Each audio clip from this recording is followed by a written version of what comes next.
ఒకటవ అధ్యాయం అర్జున విషాదయోగం. 18 అధ్యాయములతో కూడి ఉన్నది ఈ మహద్గ్రంథం.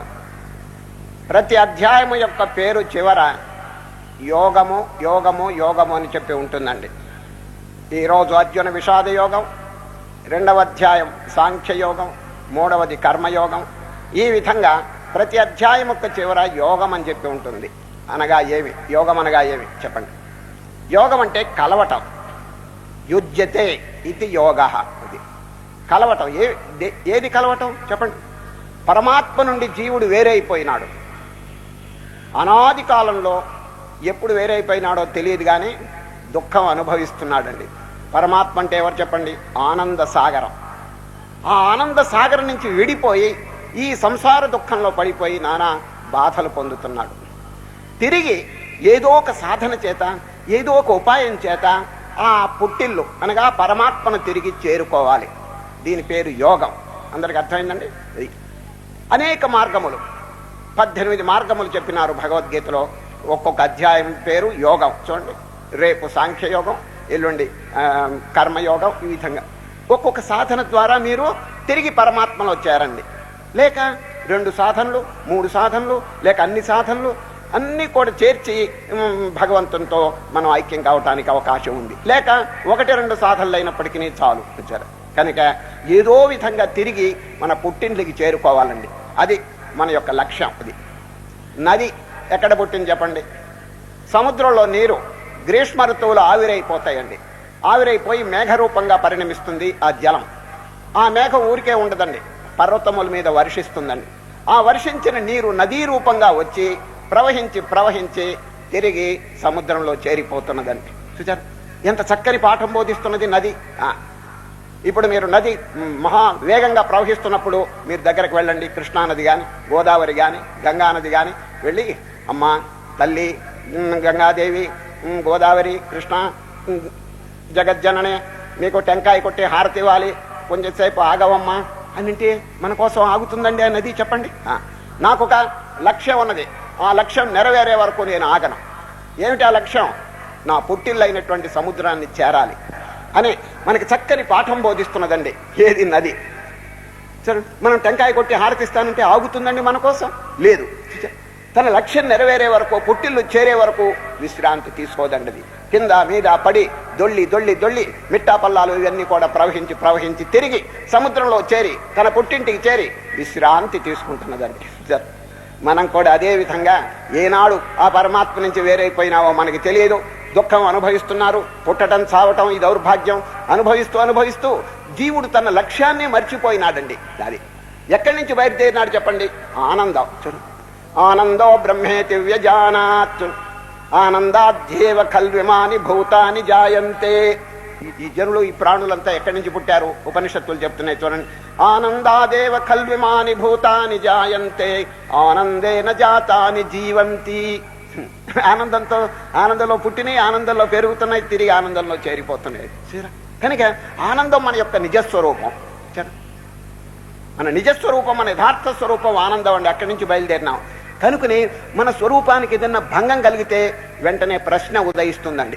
ఇద్దరు కలుసుకున్నారనుకోండి, ఏమండి ఈరోజు మీరు బాగా లేరేమిటి, సంతోషంగా లేరేమిటి అని అడుగుతాం. ఎందుకంటే సంతోషానికి భంగం కలిగితే ఈ ప్రశ్న తప్పకుండా వచ్చి తీరుతుందండి. ఏమండి మీరు ఈరోజు ఆనందంగా సంతోషంగా లేరేమిటి అని. ఎందుకు? సంతోషం అనేది మన యొక్క నిజస్వరూపం. అది దానికి కనుక భంగం కలిగితే వెంటనే ఒక ప్రశ్న అడుగుతాడు ఎదురుకుండా ఉన్నవాడు. ఏమండి ఇట్లా ఉన్నారేమిటి, ఈరోజు సంతోషంగా లేరేమిటి, ఆనందంగా లేరేమిటి? నిజంగా మన యొక్క స్వరూపం కనుక దుఃఖం అయితే ఎవరైనా ఇద్దరు కలుసుకున్నప్పుడు, ఏమండి ఈ మధ్య మీరు ఏడవటం లేదేమిటి అని అడుగుతారా చెప్పండి? ఇద్దరు కలుసుకున్నప్పుడు, ఏమండి మీరు ఏడ్చి చాలా రోజులైందే, ఒకసారి ఏడవండి అని అడుగుతారా? లేదండి. ఏడుపు అనేది మన స్వరూపం కాదండి. మన స్వరూపం ఏమిటి? ఆనందం. ఆ ఆనందానికి ఏదన్నా లోటు కలిగితే వెంటనే ప్రశ్న వస్తుందండి. అది ఎందుకు దుఃఖంగా ఉన్నారు? చూచారు మన యొక్క యథార్థ స్వరూపం రాత్రి నిద్రలో మనం అనుభవిస్తున్నామండి. చూడండి, ఆ నిద్రలో చూడండి ఏవైనా దుఃఖం ఉన్నదా మనకి చెప్పండి? లేదు కదా, లవలేశం కూడా లేదండి. ఎందుకు? దేనివల్ల ఈ జగత్తంతా సృష్టింపబడిందో ఆ మనస్సు డిజాల్వ్ అయిపోతున్నదండి. అక్కడ ఈ జగత్తంతా imagination of the mind, creation of the mind. If the mind dissolves, there is no world at all. ప్రపంచం అనేది కేవలం మనస్సు యొక్క సృష్టి అండి. అది మనస్సు ఏ విధంగా ఉంటుందో జగత్తు కూడా అదే విధంగా కనిపిస్తూ ఉంటుంది. మనస్సు లేకపోతే నో వరల్డ్ ఎట్ ఆల్. రాత్రి నిద్రలో మనం చూడండి ఎంత homogeneous spontaneous happiness without any break. తెంపు లేనటువంటి ఆనందం అక్కడ అనుభవిస్తున్నాం. ఎక్కడి నుంచి వచ్చింది అది? అదండి ప్రశ్న. మన యొక్క యథార్థ స్వరూపం ఆనందం అండి. అయితే రాత్రి నిద్రలో ఉండేది జడస్వరూపం కాబట్టి అది మోక్షం కాదండి.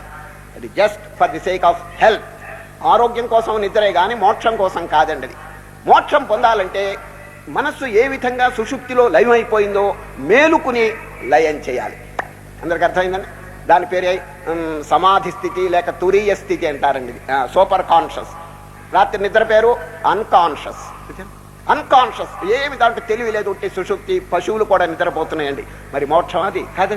కనుక మోక్షం అంటే మేలుకునే. శ్రీకృష్ణ పరమాత్మ రేపు 6వ అధ్యాయంలో చెప్తారు how to meditate, how to concentrate. అది నేర్చుకోవాలి. సమాధి, ధ్యానము, ఇవన్నీ తపస్సు, ఇవన్నీ నేర్చుకోవాలండి. చక్కగా ఆసనం వేసుకుని దృష్టిని భ్రూమధ్యంలో కానీ, నాసికాగ్రంలో కానీ, సహస్రారంలో కానీ, హృదయ స్థానంలో కానీ మీకు అనుకూలమైనటువంటి చోట మనస్సును నెలకొల్పి మన యొక్క యథార్థ స్వరూపాన్ని గురించి చింతన చేయాలి. ఇక మనస్సుని పరిపరి విధముల బహిర్ముఖంగా పోనీయకుండా అరికట్టాలండి. ఇంతే. ధ్యానం అంటే ఇంకేం లేదండి. ఒకదాన్ని అరికట్టడం, తీసుకొచ్చి దాన్ని ఆత్మయందు స్థాపించటం. జగత్తులో ఉన్నటువంటి ప్రవృత్తులు, సంకల్పములు, వీటిని గురించి వీటి నుండి మనస్సును విరమింపజేయటం. Withdrawal of the senses from the outer world. దీని పేరే ప్రత్యాహారం అంటారండి మన శాస్త్రంలో. ప్రత్యాహారం. మనస్సును అక్కడి నుంచి తీసుకొచ్చి ఎక్కడ పెట్టవలను? ఆత్మ సంస్థం మనఃకృత్వా నకించిదపి చింతయేత్. 6వ అధ్యాయం. అర్జున, యథార్థమైనటువంటి ధ్యానం అంటే బాహ్యమైనటువంటి వృత్తుల మీద, ప్రాపంచిక విషయముల మీద మనస్సును పోనీయకుండా దాని నుంచి ఉపసంహరించి ఆత్మయందు స్థాపించాలి. ఇది మొదట్లో అందరికీ సాధ్యపడదనుకోండి. You have to make practice, tremendous practice. అభ్యాసం లేకపోతే ఇటువంటి స్థితి ఎవరికి కలగదండి. మోక్షం అనేది మన చేతిలో ఉందండి, అరచేతిలో ఉందండి. అది the destiny is in our hands. ఈ రోజు మనం ఏం పని చేస్తుంటామో అదే పని కనుక రేపు చేస్తే ఇట్ బికమ్స్ ఏ క్యారెక్టర్. నెమ్మదిగా పదే పదే పదే పదే అదే గనక వృత్తులు గనక చేస్తుంటే చూడండి, ఇట్ బికమ్స్ ఏ టెండెన్సీ. అది ఒక సంస్కారంగా మారిపోతుంది. ఆ టెండెన్సీ గనక మరల చేస్తే ఇట్ బికమ్స్ ఏ హ్యాబిట్. అదే గనక మరల చేస్తే ఇట్ బికమ్స్ ఏ క్యారెక్టర్. అదే గనక మరల చేస్తే ఇట్ బికమ్స్ అవర్ డెస్టినీ. చూచా, డెస్టినీ అంటే లక్ష్యం. కాబట్టి ఒక మహనీయుడు ఇంగ్లీష్లో చెప్పినాడు, చక్కగా చెప్తాను. సో ఎన్ యాక్షన్ నాటండి. మీరు ఈరోజు కనుక ఒక కార్యం కనుక నాటితే రీప్ ఏ టెండెన్సీ. అది టుమారో అదొక సంస్కారంగా మారిపోతుందండి. రోజు కనుక అదే పదే పదే చేస్తుంటే చూడండి, మంచి కానీ చెడు కానీ అలవాటు అయిపోతుందండి. So an action reap A tendency. So A tendency reap a habit. So a habit reap A character. So A character reap A destiny. So destiny is in our own hands. We can do or undo it. మన చేతిలో ఉందండి అది. మన లక్ష్యం అనేది ఇటు పోతే నరకం, ఇటు పోతే స్వర్గం, ఇటు పోతే మోక్షం.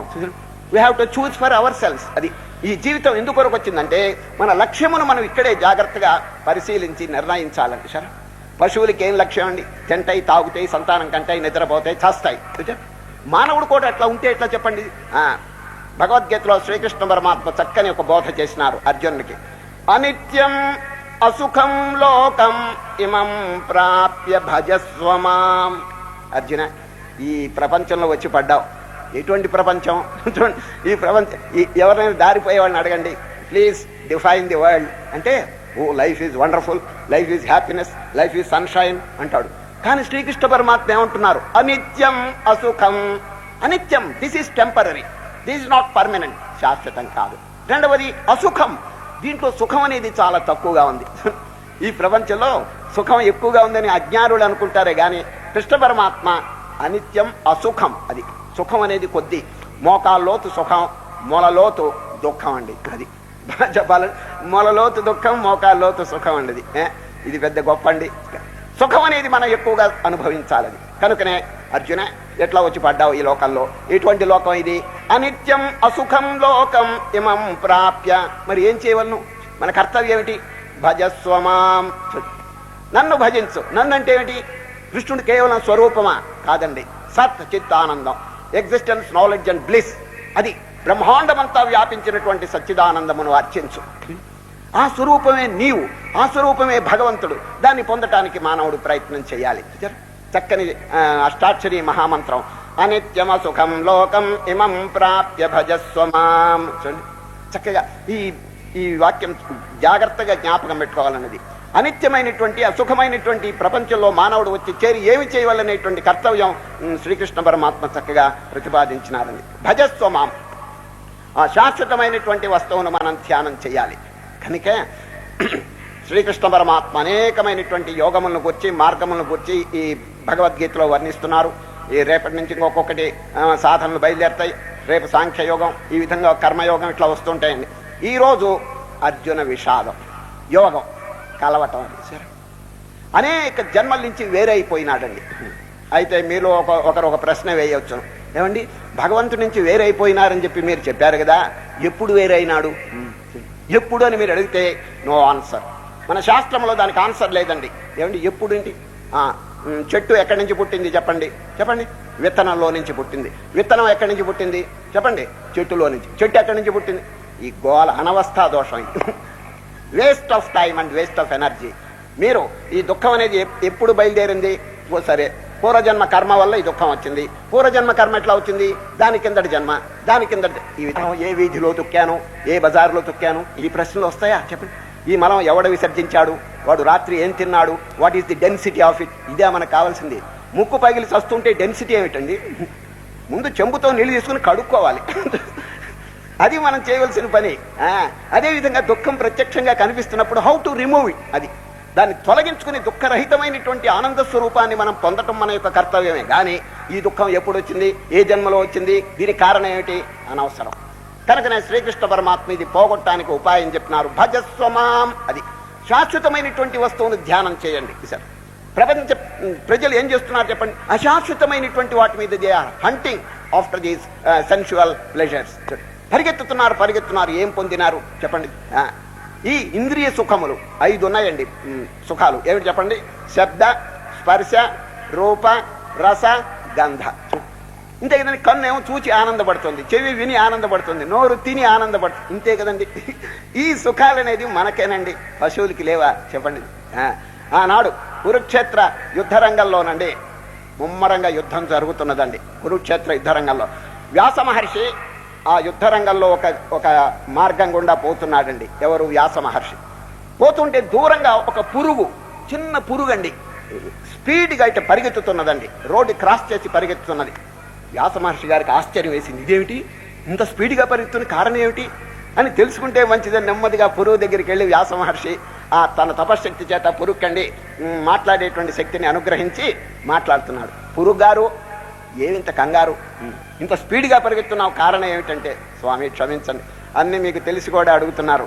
ఈ భూమి అదిరిపోతున్నది, నేను కనుక నెమ్మదిగా వెళితే అది రథం వస్తున్నది, ఈ మార్గం గుండా ఒక రథం వస్తున్నది, నేను కనుక నెమ్మదిగా వెళ్తే రథము యొక్క చక్రముల కింద నలిగి చేస్తాను నేను, కనుకనే నా ప్రాణం కాపాడుకోవటానికి తొందరగా పరిగెత్తుతున్నాను అని పురుగు చెప్పిందండి. చెబితే, మా పురుగు గారు, మీరు చిన్న జంతువు కదా, చిన్న ప్రాణి కదా, మీకు కూడా ప్రాణం మీద అంత తీపా అన్నాడండి.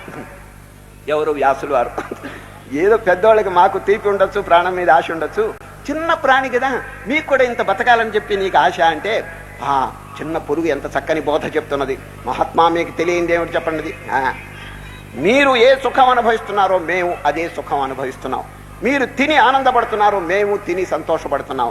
సరే, మీరు సంతానం వృద్ధి చేస్తున్నారు, మాకు కూడా సంతానం ఉన్నది. సరే, మీరు పెళ్లిళ్ళు చేసుకుంటున్నారు, మాకు కూడా పెళ్లిళ్ళు ఉన్నాయి. అయితే ఊరేగింపులు లేవనుకోండి అనదండి. ఈ విధంగా ఏ సుఖాలు మీరు అనుభవిస్తున్నారో, ఇంద్రియ సుఖాలు మాకు కూడా ఉన్నాయి అని అంటే, అప్పుడు ముక్కు మీద వేలేసుకున్నాడు ఎవరు? వ్యాసులు వారు. ప్రజలందరికీ కూడా చక్కని బ్రాడ్కాస్ట్ చేసినటువంటి స్టేట్మెంట్ ఇచ్చాడు. ఎవరు? వ్యాస మహర్షి. ఓ ప్రాణులారా, ఓ జనులారా, మీరు ఈ ప్రాపంచిక సుఖాలు అనుభవించాలంటే మానవ జన్మ అవసరం లేదు. పురుగుగా పుట్టవచ్చు, పందిగా పుట్టవచ్చు, కుక్కగా పుట్టవచ్చు, గాడిదిగా పుట్టవచ్చు. ఈ సుఖాలు అక్కడ కూడా ఉన్నాయి. మానవత్వం పొందారంటే మాధవత్వాన్ని పొందటానికి ఉపాయం వెంటనే అన్వేషించాలి. మానవత్వం పొంది కూడా పురుగులు ఎట్లా బతుకుతున్నాయో, జంతువులు ఎట్లా బతుకుతున్నాయో ఆ విధంగా బతుకుతే waste of life and waste of energy.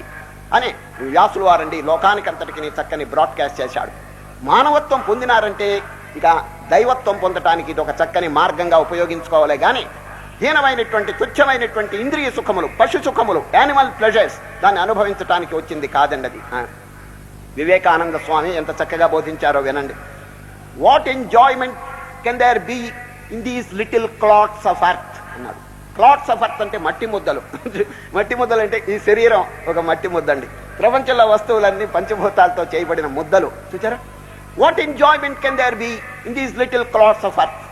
It is the crystallized essence of infinite enjoyment that we have to seek, and that is in God. Let all our passions and emotions go up unto Him అన్నాడు. ఎంత అద్భుతమైనటువంటి వాక్యం. ఓ జనులారా, ఈ మట్టి ముద్దల్లో ఏం సుఖం ఉన్నది? పూర్ణమైనటువంటి సుఖం పరమాత్మలో ఉన్నది. దాన్ని కొంచెం అనుభవించడానికి ప్రయత్నం చేయండి, సాధించండి, చక్కని ఆనందం పొందండి అని వివేకానంద గంభీరమైనటువంటి వాక్యం చెప్పినారండి. కనుక యోగం ఏదో విధంగా పరమాత్మలో మనం చేరటానికి ఒక మార్గమును మనం అన్వేషించి దాన్ని ఆచరణలో పెట్టాలి. శ్రీకృష్ణ పరమాత్మ 18 యోగములు చెప్తున్నారు. ప్రతి దాని చివర యోగం యోగం అని చెప్పి ఉన్నది. ఈరోజు అర్జున విషాద యోగం. అందరికి అర్థమైందండి. మన పుట్టిల్లు నది ఏ విధంగా పుట్టిల్లు చేరుకుంటున్నదో మనం కూడా ఎంత శీఘ్రంగా మన పుట్టిల్లు అయినటువంటి సచ్చిదానంద సాగరంలో విలీనమైపోతాము అంత మంచిదండి. లేకపోతే వచ్చిన నష్టం ఏమిటని మీరు అడిగితే ఇదే నష్టం. ఏది? పునరపి జననం పునరపి మరణం పునరపి జననీ జఠరే శయనం. గరుడ పురాణంలో ఒక రహస్యం ఉందండి. తల్లి కడుపులో బిడ్డ 7వ మాసం వచ్చినప్పుడు అండి భగవంతుడు వారికి దివ్య దృష్టి అంత మంచిది. పోతుంటే సముద్రంలో నుంచి ఒక చేప బయటపడిందండి. ఇసుకలో పడి గిలగిలగిలగ తన్నుకుంటుందండి. వాడెవరో తెలిసిన కరుణామయుడు. చూడు, అందరి మీద ప్రేమ దయ ఉన్నదండి. వాడు పోతున్నాడు ఒడ్డున, అయ్యోయో చేప బయటపడి గిలగిల తన్నుకుంటుంది అని ఏం చేశాడు తెలుస్తుంది? ప్రేమ కదా, దయ కదా, ఆ ప్రాణిని కాపాడాలని చేపనండి గుడ్డలో మూట కట్టుకుని ఇంటికి తీసుకుపోయినాడండి వాడు కాపాడటానికి. చేసి పడక మీద బండబెట్టాడు, విసురుతున్నాడండి. చేపగారు ఎంత బాధ అనుభవిస్తున్నావు సముద్రంలో నుంచి బయటపడి అని పడక మీద పెట్టి విసురుతున్నాడు. దీనికి ఆకలిగా ఉందేమో అని నోరు తెరిచి 2 కాఫీ నీళ్లు పోశాడండి. దాంట్లో ధమ్మని చచ్చిందండి అది. ఏమండి, సముద్రంలో నుంచి బయటపడ్డ చేపకి హంసతూలికా తల్పం కావాలనా? దానికి విసరటం కావాలనా? లేదు, సముద్రంలో పారేయండి చాలు. చూచారా? మనం చేయవలసింది ఈ ఉపచారం కాదండి. ఎక్కడ పుట్టిందో దాంట్లో పారేయండి. ఆహా, ఎంత ఆనందం పడుతుందో చూడండి. అది ఇంతేనండి అది. చూసారా? కనుక మనం ఎక్కడి నుంచి బయలుదేరామో కొంచెం ఆలోచించి ఆ ఆనంద స్వరూపమైనటువంటి పరమాత్మ యందు తిరిగి మనం లీనం కావటానికి, సాక్షాత్కారం పొందటానికి ప్రయత్నం చేయాలి. దాని పేరే యోగం. ఈరోజు అర్జున విషాదం అనేటువంటి మార్గం. యోగం అంటే రేపు కర్మ, రేపు సాంఖ్యం. సాంఖ్యము ద్వారా దేవుణ్ణి పొందండి. కర్మయోగం, నిష్కామ కర్మ ద్వారా భగవంతుణ్ణి పొందండి. భక్తి యోగం, భక్తి ద్వారా భగవంతుణ్ణి పొందండి. మరి ఈ అధ్యాయం చూడండి, అర్జున విషాదం యోగం. విషాదం అంటే దుఃఖం. దుఃఖం ద్వారా దేవుణ్ణి పొందటం ఏమిటండి అని మీరు అడగచ్చు. ఈ దుఃఖం మామూలు దుఃఖం కాదండి, అర్జున విషాదం. మామూలు విషాదాలు అందరూ ఏడుస్తున్నారు చాలా మంది. అయ్యా ఏడుపులే నిల్లుందండి, మీరు ఎక్కడికైనా వెళ్ళండి ఏడుపు ప్రత్యక్షం అవుతుందండి. ఆ ఏడుపులు వేరండి. ప్రాపంచిక వస్తువులు లేవే అని చెప్పి ఏడుస్తుంటారు, వాటి కొరకు దుఃఖిస్తుంటారు. ఇది అర్జునుడు అట్లా కాదండి, ప్రాపంచిక విషయములన్నిటినీ తృణీకరించాడండి. సరే, ఈ రోజు ఒక శ్లోకం వస్తుంది, ఇప్పుడే చెప్తాను. నకాంక్షే విజయం కృష్ణ నచ రాజ్యం సుఖాని చ కిం నో రాజ్యేన గోవింద కిం భోగైర్జీవితేన వా. కృష్ణ, ఈ రాజ్యం నాకొద్దు, ఈ భోగాలు నాకొద్దు, ఈ ప్రాపంచిక విషయములు నాకొద్దు, నాకు విజయం వద్దు. I don't care for anything. ధర్మ సమ్మూఢ చేత. కృష్ణ, ఏది ధర్మమో, ఏది అధర్మమో, ఏది కర్తవ్యమో, ఏది అకర్తవ్యమో నాకు బోధపట్టలేదు. కృష్ణ, నాకు సెలవివ్వండి అని ప్రార్థన చేస్తాడు. చూచారు? కనుక అర్జునుడు ఎందుకు దుఃఖిస్తున్నాడంటే చెప్పండి, ధర్మ సమ్మూఢ చేత. ధర్మ విషయం వారికి సరిగా బోధపడలేదు. కృష్ణ, ఏది ధర్మమో కొంచెం చెప్పండి అని. ధర్మ సమ్మూఢ చేత. కాబట్టి అర్జున విషాదం అనే దాంట్లో ఒక ప్రత్యేకత ఉన్నదండి. అందరూ ఏడుస్తుంటారు, ఇది డబ్బు లేదని ఏడుపు, అధికారం రాలేదని ఏడుపు. ఈ విధంగా ఒక్కొక్క వస్తువు కోసం చాలా మంది ప్రపంచంలో ఆ ఏడుపు కాదండి, ఆ ఏడుపు యోగం కాదు. ఏమిటి చెప్పండి? రోగం. ఆ ఏడుపు రోగం అండి. ఇప్పుడు అర్జునుడి ఏడుపు యోగం అయిపోయింది. అర్జునుడి దాంట్లో ఒక ప్రత్యేకత ఏమిటంటే స్పెషాలిటీ, దైవం కొరకు ధర్మం కొరకు దుఃఖిస్తున్నాడు. మీరాబాయి దుఃఖించిందండి. కృష్ణ మహానుభావ మీ దర్శనం ఎప్పుడు అవుతుందని చెప్పి మీరాబాయి కంటి వెంట ధారధారగా ఏడిచిందండి సార్. ఆ ఏడుపు దేనికోసం చెప్పండి? ప్రపంచ వస్తువుల కోసమా? ఆనాడు రామకృష్ణ పరమహంస గారు కాళికాదేవి ఎదురుగుండా కూర్చుని కంటి వెంట ధారధారగా దుఃఖించిన దృశ్యాలు మనం చదువుకుంటున్నాం కదండి. అది అమ్మా జగజ్జననే తల్లి నీ యొక్క సాక్షాత్కారం ఎప్పుడు అవుతుందమ్మా అని చెప్పి ఆయన పరితపించాడు. చూడండి, ఈ పరితాపానికి ప్రాపంచిక జనులు చేసే పరితాపానికి ఎంత భేదం ఉన్నా చెప్పండి. అదంతా వరల్డీ ప్లెజర్స్, నశించిపోయేటువంటి సెన్షువల్ ప్లెజర్స్ కోసం వాళ్ళు దుఃఖిస్తున్నారు. వీరు శాశ్వతమైనటువంటి వస్తువు కోసం, భగవంతుని కోసం, ధర్మం కోసం, దైవం కోసం వారు పరితపిస్తున్నారు. చూడండి, ఆనాడు ఇప్పుడు అర్జునుడు విలపించేటప్పటికీ మన అదృష్టం పండిందండి. ఎందుకు తెలిసిన? శ్రీకృష్ణ పరమాత్మ చక్కని గీత, భగవద్గీత మనకి అనుగ్రహించినాడు. చూడండి, అర్జునుని నిమిత్తంగా పెట్టుకుని అర్జున విషాదం ఎంత మహత్తరమైనటువంటి ఫలితం కలుగు చేసిందంటే, కృష్ణ పరమాత్మ మనకు భగవద్గీత అర్జున నిమిత్తంగా చేసుకుని మనందరికీ అనుగ్రహించినాడు. ఆనాడు శుక మహర్షి గారు విలపించారండి, మన పంట పండింది. ఎందుకు? ఆ శుకులు వారు పరీక్షన్ మహారాజు విలపించినాడు, శుక మహర్షి గారు చక్కని భాగవతం బోధించినారు. ఆయన గనక విలపించకపోతే మనకి భాగవతం వచ్చేదేనా? ఆనాడు అర్జునుడు విలపించకపోతే మనకు భగవద్గీత వచ్చేదేనా చెప్పండి. కనుక అర్జున విషాదం అనేటువంటిది ఒక స్పెషల్ కేసు అన్నది. అందరి విషాదం మోస్తారు కాదు, దైవం కోసం, ధర్మం కోసం, నీతి కోసం వారు పరితపించినారండి. అదేవిధంగా శ్రీరామచంద్రుడు అండి 16 ఏళ్ల వయసులో విలపిస్తాడండి. ఎవరి దగ్గర? వశిష్ఠ మహర్షి దగ్గర. చూడండి, తీర్థయాత్రలన్నీ చేసుకుని 16 ఏళ్ల వయసులో నుండి రామచంద్రుడు తీర్థయాత్రలన్నీ చేసుకుని ఇంటికి వస్తాడండి. ఇంటికి వచ్చిన మనస్సు మారిపోయిందండి. ఎవరు? రామచంద్రుడు. హెయిర్ అపియరెంట్ టు ది థ్రోన్, రాజాధిరాజు యొక్క పెద్ద కుమారుడు, యువరాజుగా ఉండవలసినటువంటి వారు. కానీ తీర్థయాత్రలన్నీ 16 సంవత్సరముల వయసులో తిరిగి వచ్చి ఇంటి మనస్సు మారిపోయి చూడండి, విశ్వామిత్రునితోనూ వశిష్ఠునితోనూ చెప్తుంటారు, మహాత్మా కిమ్మే రాజ్యేన కిం భోగై కోహం కిమిదమాగతం. ఓ గురుదేవులారా, నాకు రాజ్యం ఉంటుంది. ఈనాడు ఈ అర్జున విషాద యోగంలో అర్జునుడు ఏ విధంగా చెప్పినారో ఆనాడు రామచంద్రుడు కూడా అదే విధంగా చెప్పినాడు. ఎవరికి? వశిష్ఠులు విశ్వామిత్రులు ఇద్దరు మహనీయులు గురుదేవులు ఎదురుగుండా చెప్పినారు. 16 ఏళ్ల వయసులో యోగ వాసిష్టం.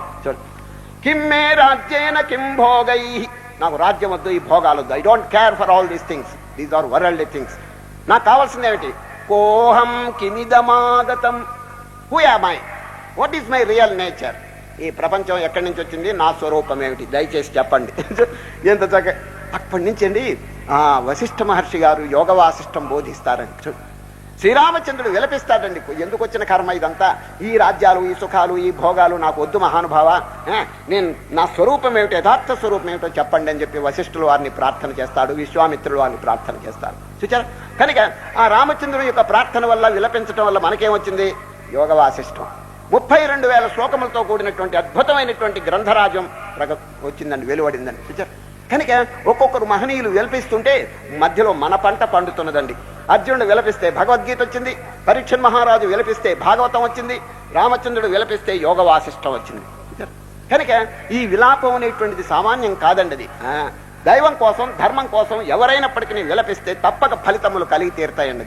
అద్భుతమైనటువంటి ఫలితములు కలుగు తీరుతాయి. ఇది ఏనాడు పరితపించకపోతే ఎట్లా లభిస్తుంది చెప్పండి. అది దీని పేరే మన శాస్త్రంలో ముముక్షుత్వం అంటారండి. ముముక్షుత్వం ఇది ఈ 4 సాధనలోనండి ముఖ్యమైందండి. ఈ రోజు మొదటి రోజు కాబట్టి అసలు ఎందుకు శ్రీకృష్ణ పరమాత్మ భగవద్గీతకి అర్జునుడికి భగవద్గీత బోధిస్తున్నారనేటువంటి విషయం ఇప్పుడు చెప్పవలసి ఉన్నది. కాబట్టి ముఖ్యంగా అర్జునుడు ఎంత వైరాగ్యమును అవలంబించినారో దాన్ని చక్కగా దీంట్లో ప్రకటించినారు. కాబట్టి ఈ వైరాగ్యం అనేది రేపటి నుంచి వచ్చేటువంటి అద్భుతమైన ఆత్మబోధ కండి పునాది.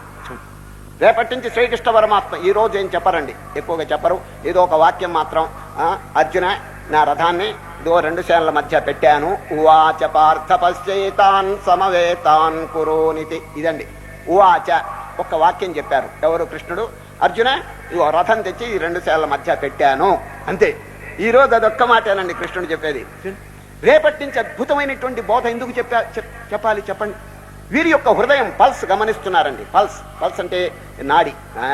ఎవరు? కృష్ణుడు డాక్టరు, అర్జునుడు ఎవరు? Patient.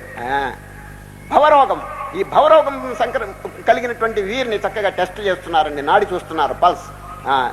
What medicine I have to administer, అని చెప్పి శ్రీకృష్ణ పరమాత్మ చక్కగా నాడి చూస్తున్నారు. నాడి చూసి వారి దగ్గర ఎన్నో మందులు ఉంటాయండి. అన్నిట్లో పొటెన్షియల్ మెడిసిన్ రేపటి దినం అడ్మినిస్టర్ చేస్తారండి. అది చాలా మందులు ఉన్నాయండి. ఏదో కర్మయోగం, భక్తి యోగం, రాజయోగం ఇవన్నీ ఉన్నాయి. కానీ అవన్నీ రేపు చెప్పరు. రేపు అద్భుతమైనటువంటి జ్ఞానయోగం. అది ఎవరు గురువులు వారు మొట్టమొదట్లో శిష్యునికి చెప్పరండి. కానీ అర్జున్ దాన్ని పిక్యూలియర్ కేస్, పిక్యూలియర్ కాదు, స్పెషల్ కేస్ అండి అది. ఎందుకంటే హీరో ఆఫ్ ది బ్యాటిల్. యుద్ధంలో పాండవుల తట్టు యోధాగ్రేసరుడు కదండి అర్జునుడు. అటువంటి వారు గాంధీవం కూడా కింద పారేసి, పాశుపతం కూడా కింద పారేసి ఏడుస్తుంటే ఏమండి ఇది సామాన్యమైన విషయమా? ఇది సీరియస్ కేస్. అందువల్ల శ్రీకృష్ణ పరమాత్మ వెంటనే వీరిని కర్మరంగంలోకి దించాలి, యుద్ధంలోకి వీరిని ప్రవేశపెట్టాలనేటువంటి ఉద్దేశంతో, నిష్కామభావంతో ఈ కార్యక్రమాలు చేయాలనేటువంటి ఉద్దేశం వారికి నేర్పాలని ఏమండి చక్కగా రేపటి దినం జ్ఞానం యోగం ఉపదేశం చేస్తారు.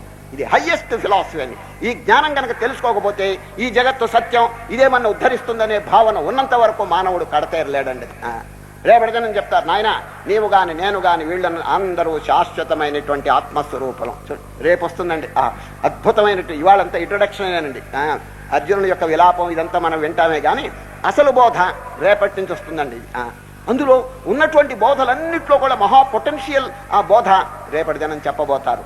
జ్ఞానం సామాన్యంగా అది గురువులు శిష్యులకి మొదట్లో చెప్పరండి. కానీ అర్జునుడు ఎవరో తెలుసునా? క్వాలిఫైడ్ ఆస్పిరెంట్, అర్హత కలిగినటువంటి శిష్యుడు కాబట్టి, అధికారం వారికి ఉన్నది కాబట్టి చక్కగా అన్నిటికంటే గొప్పదైనటువంటి ఆత్మబోధను రేపు చెప్పబోతారండి. అదే మానవుడిని తరింపజేస్తుందండి. ఆనాడు అర్జునుడికి దుఃఖం కలిగితే ఈ ఆత్మజ్ఞానం వినంగానే వారికి ఆనందం కలిగిపోయిందండి. మనకెందుకు కలగదు చెప్పండి? భగవద్గీత ఒకరిని ఉద్ధరించినప్పుడు తక్కిన వారిని ఎందుకు ఉద్ధరించదండి? అర్జునుడు ఎంతసేపు విన్నాడు చెప్పండి? కొద్దిసేపే కదా, ఏ ఫ్యూ మినిట్స్. ఈ ఫ్యూ మినిట్స్ విన్న తర్వాత వారికి ఎంత మార్పు వచ్చింది భగవద్గీత వింటే చెప్పండి? మొదట్లో నయోత్సే అంటాడు చూడండి. రేపు సాంఖ్యయోగం మొదట్లో నయోత్సే ఐ వోంట్ ఫైట్ అంటాడు. నేను యుద్ధం చేయనని భీష్మించి గాంధీవం కూడా కింద పారేసినటువంటి వారు భగవద్గీత వినంగానే నష్టో మోహ స్మృతిర్లబ్ధ త్వత్ప్రసాదాన్మయాచ్యుత స్థితోస్మి గత సందేహ కరిష్యే వచనం తవ. కృష్ణ ఏ విధంగా ఆదేశిస్తే దాన్ని నేను ఆచరణలో పెడతాను అని శ్రీకృష్ణ పరమాత్మకి చక్కగా ఈ భగవద్గీత విన్న తర్వాత తన యొక్క అభిప్రాయాన్ని వెల్లడిస్తారు. చూడండి అంటే ఏమిటి? ఈ భవరోగం కంప్లీట్ గా పోయిందనమాట. సందేహములు పోయినాయి. మొదట్లోనే కాదు, చివరికే కాదండి, ఇది మధ్యలోనే ఒక వాక్యం చెప్తారు. అది సామాన్యంగా ఎవరు బయట పెట్టలేదండి. ఇది భగవద్గీతలో చివరికి అర్జునుడి యొక్క సంశయాలు పోయినాయి అని చెప్పి చాలా మంది అనుకుంటారు, మంచిదే. కానీ 11వ అధ్యాయం మొదట్లోనే అర్జునుడు గారు తన అభిప్రాయాన్ని వెల్లడిస్తారండి. అది చాలా ముఖ్యంగా మనం గమనించవలసింది. ఆ శ్లోకం వినండి. ఏకాదశి 11వ అధ్యాయం విశ్వరూప సందర్శన యోగంలో మొదటి శ్లోకం. మదనుగ్రహాయ పరమం ముఖ్యమధ్యాత్మ సంకితం యత్వయోక్తం వచస్తేన మోహోయం విగతో మమ. ప్లీజ్ అండర్లైన్, మోహోయం విగతో మమ. మమ మోహ, మై ఇగ్నోరెన్స్, విగత గాన్ ఫర్ ఎవర్. మధ్యలోనే చెప్పినాడు చూడండి. ఎంత అద్భుతమైనటువంటి బోధ భగవద్గీత, మీరే ఆలోచించండి. అది 18 అధ్యాయములు అయిన తర్వాత అర్జునుడి యొక్క ఈ మోహం అంతరించిందని చెప్పి జనులు సామాన్యంగా అనుకోవచ్చు గాక, కానీ మధ్యలోనే పోయిందనే విషయం కొంచెం ఆలోచించండి. అది కనుక భగవద్గీత మెడిసిన్ ఎంత పొటెన్షియల్ శక్తి ఉన్నదో మీరు ఆలోచించుకుని వారికి ప్రయోగంలో చక్కగా ఫలితమును సత్ఫలితమును ఇచ్చినప్పుడు మనకెందుకు ఇవ్వదు చెప్పండి? ఎన్ని రోజులు మీరు పారాయణం చేస్తున్నారు చెప్పండి? ఏదైనా ప్రోగ్రెస్ ఉన్నదా చెప్పండి? అర్జునుడు గారికి అంత త్వరలో ప్రోగ్రెస్ వస్తే మనకెందుకు రాదు చెప్పండి? ఇది కనుక క్వాలిఫికేషన్ అనేది చాలా అవసరం. మన సాధన బట్టి ఉంటుందండి ఫలితం. చాలా మంది జపాలు తపాలు చేస్తుంటారు కానీ ఏకాగ్రత ఎక్కడుందండి? ఇప్పుడు చాలా మంది క్వాంటిటీ చూస్తున్నారే కానీ క్వాలిటీ చూడటం లేదండి. ఇది ఏమండి, నేను 1000 జపం చేశాను, 1,00,000 జపం చేశాను, 1,000,000 బిల్వార్చన చేశాను, 1,00,000 ఒత్తులు వెలిగించాను చెప్తుంటారు. అయ్యా, దేవుడి గారికి క్వాంటిటీ పనికి రాదండి. సరే, క్వాలిటీ. మీరు ఒక్క నామైనా జపం చేయండి, ఏకాగ్రతతో భక్తిపూర్వకంగా జపం చేస్తే అద్భుతమైనటువంటి ఫలితం లభిస్తుందండి. 1,00,000 కోట్లు అనే మాట వదిలిపెట్టేయండి, శక్తి ఉన్న వాళ్ళు చేసుకోండి. సరే, కనుక మనకు కావాల్సింది ఎంత జపము అని కాదండి, ఎట్లా జపం చేసినారు. ఒక ఆయన అండి జపం చేస్తున్నాడండి.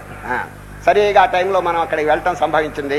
జపం అంతా పూర్తయిన తర్వాత వారిని కొంచెం పిలిచానండి. ఏమండి మహానుభావ, ఏ మంత్రం జపం చేస్తున్నారు అని అడిగానండి. అష్టాక్షరి మహామంత్రం అన్నాడండి. అష్టాక్షరి అంటే ఏమిటి చెప్పండి? ఓం నమో నారాయణాయ. ఎన్ని జపం చేశారు అని అడిగానండి. పూసండి, జపమాల 108 పూసలు, 108 ఇప్పుడే పూర్తయినాయి అన్నాడండి. సరే, మీరు జపం చేసేటప్పుడు మీ మనస్సు ఎక్కడున్నదో కొంచెం చెబుతారా అని అడిగాను. మీరు జపం చేస్తున్నారు, బాగానే ఉంది, అంతా పూర్తయింది కదా, మీరు జపం చేసేటప్పుడు మీ మనస్సు దేని మీద లగ్నమై ఉన్నదో కొంచెం దయచేసి చెప్పండి అన్న. ఆయన ఉన్నది ఉన్నట్టుగా కొండ బద్దలు కొట్టి చెప్పాడండి. మహానుభావ, మా మనస్సు ఎక్కడుందంటే జపం చేసేటప్పుడు పెద్ద పూస ఇంకా తగల్లేదే, చేతికి తగల్లేదే. ఇదే కలవరం ఉంటుంది. ఆ పెద్ద పూస తగిలితే అయిపోతుందండి 108, అంచేత అవతల బారేస్తాడు, పోతాడు వాడు. ఇంకా తగల్లేదు. ఇదేనండి, నమో నారాయణ పోయింది. పెద్ద పూస ఇది. ఈ విధంగా ఏకాగ్రత లేనిటువంటి జపాలు ఎన్ని చేసినా కూడా ఏం ప్రయోజనం ఉండేది. కనుక ఒక్క నామైన ఓం నమో నారాయణాయ, forget the world, forget everything, forget your body, అన్ని మర్చిపోయా ఒక్క ఆ భగవంతుని యొక్క నామం మనం జపం చేస్తే ఎంత అద్భుతమైన ఫలితాలు వస్తాయి చెప్పండి. కనుకనే కాన్సన్ట్రేషన్ చాలా ముఖ్యం అండి, ఏకాగ్రత. శ్రీకృష్ణ పరమాత్మ రేపు 6వ అధ్యాయంలో చెప్తారు, దిశశ్చ అనవలోకయన్, దిక్కులు చూడద్దు. ప్రశాంతమన సంహేనం యోగినం సుఖముత్తమం. ఆయన ఇతరమైన గొడవలన్నీ మనస్సుకు రానియకుండా నీ మనస్సును ఆత్మయందు స్థాపిస్తే వండర్ఫుల్ హ్యాపీనెస్. గీతలో చెప్తారు, ప్రశాంత మనసంహేనం యోగినం సుఖముత్తమం ఉపైతి శాంతరజసం బ్రహ్మభూతమకల్మషం. ఉత్తమం సుఖం, వండర్ఫుల్ హ్యాపీనెస్ అన్నమాట. అది కొంచెం అనుభూతం చేసుకోవాలని, ఊరికే నోటి మాటలతో కాదది. ఈ మెడిటేషన్ అనేది గీతలో రేపు 6వ అధ్యాయంలో చెప్పేది. ఇది ప్రాక్టికల్ కోర్స్ అండి. ఇది ఏదో ఒక అర్జునుడికి చెప్పారని అనుకోబాకండి. మనం కూడా కృష్ణుడు చెప్పినట్టు చక్కగా ఆసనం వేసుకుని దృష్టిని భ్రూమధ్యంలో నాసికాగ్రం ఎక్కడొక్కడ స్థాపించుకొని మనస్సును పరిపర విధములో బయటికి పోనీయకుండా దానికి బుద్ధి చెప్పి చూడండి. మనస్సు బుద్ధి అని 2 ఉన్నాయండి. మనస్సు పరిగెత్తుతుంది, బుద్ధి నిశ్చయం చేస్తుందండి. రెండింటికి డిఫరెన్స్ తెలుసుకోండి. 2 వస్తువులు ఉన్నాయి మనలో, మనస్సు బుద్ధి. మనస్సు అండి ఇమాజినేటివ్ ఫ్యాకల్టీ, ఇది డిటర్మినేటింగ్ ఫ్యాకల్టీ. చూసారా, బుద్ధి అనేటువంటిది నిశ్చయం చేస్తుందండి. మనస్సు పరిగెత్తుతుంది, బుద్ధి నిశ్చయం చేస్తుంది.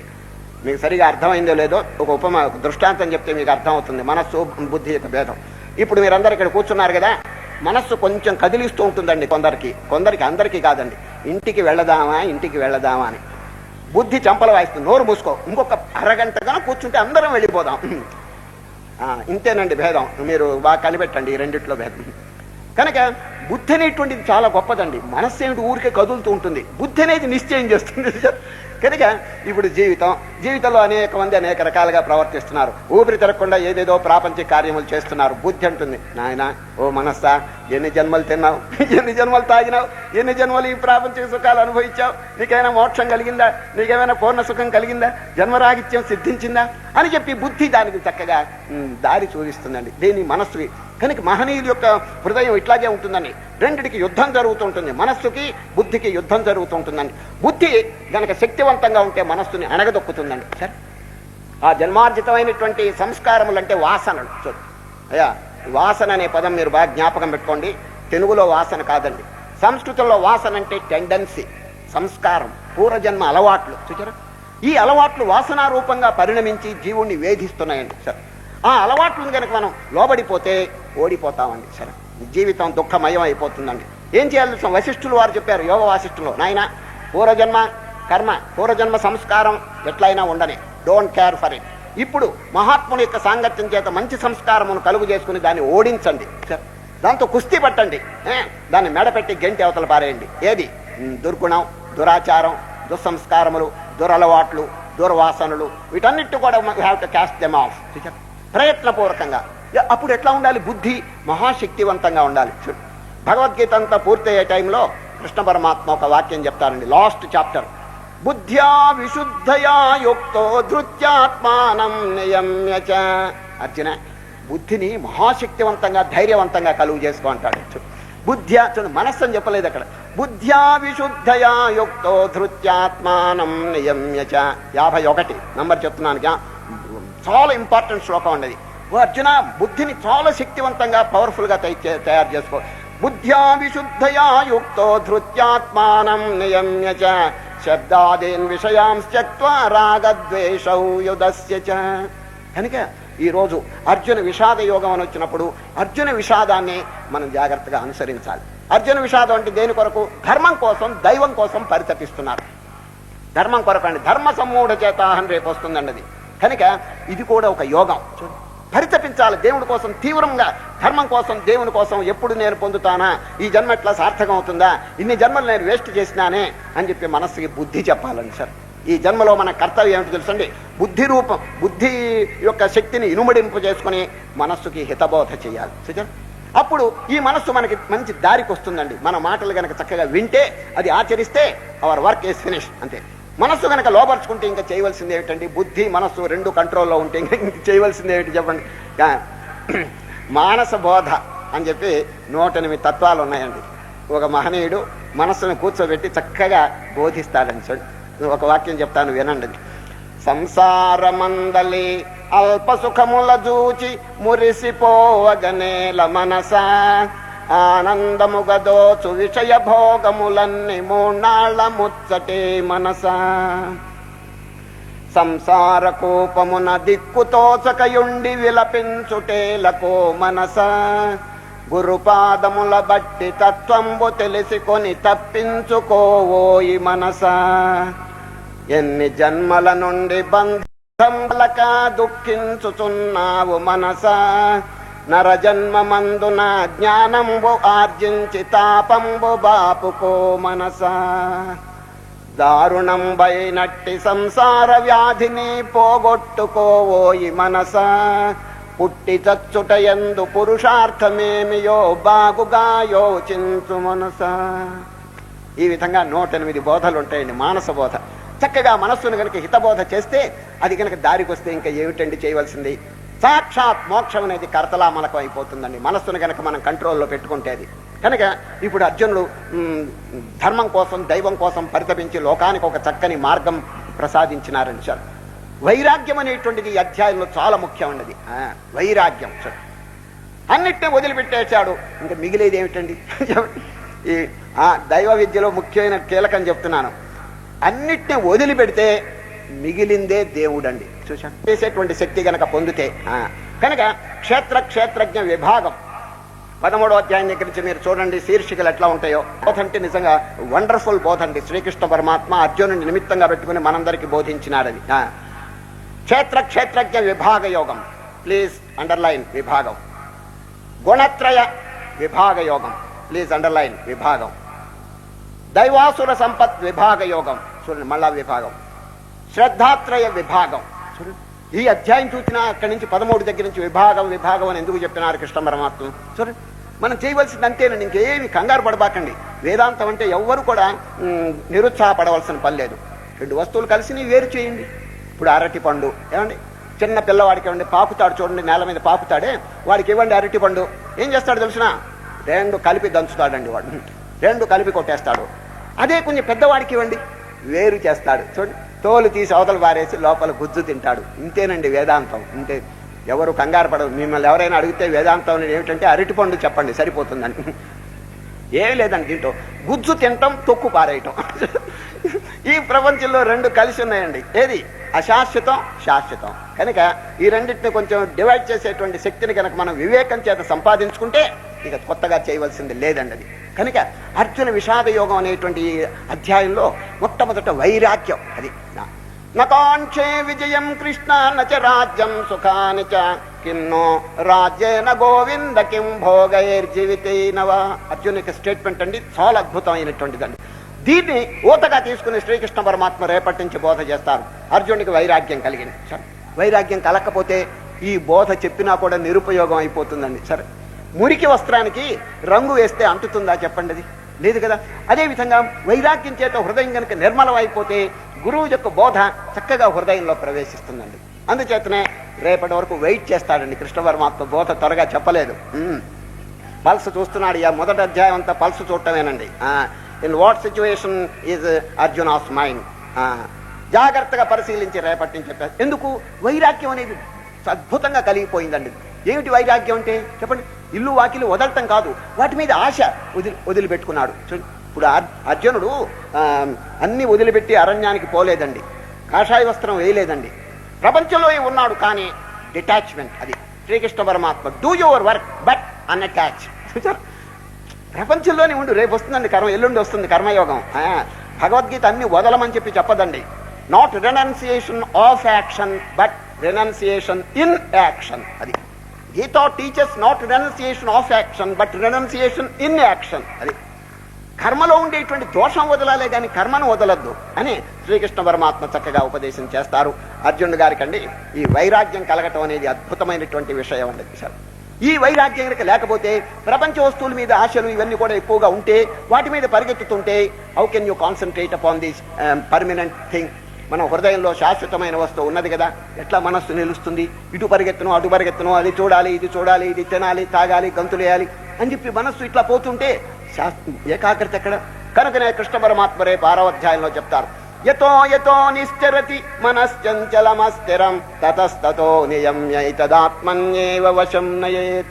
అర్జున, ఎప్పుడెప్పుడు నీ మనస్సు బహిర్ముఖంగా పోతుందో విచారణ చేసి ఎక్కడికి పోతుందో ఎక్కడికి వాళ్తుందో గమనించి దానికి బోధించండి.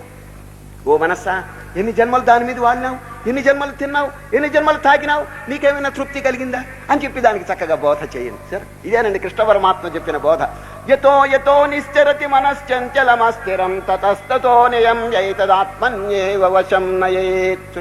వైరాగ్యము సాధనలండి 4 ఉన్నాయండి. అది పారిభాషిక పదాల్లో చెప్పాలంటే చెప్తున్నాను, ముందుగా వినండి.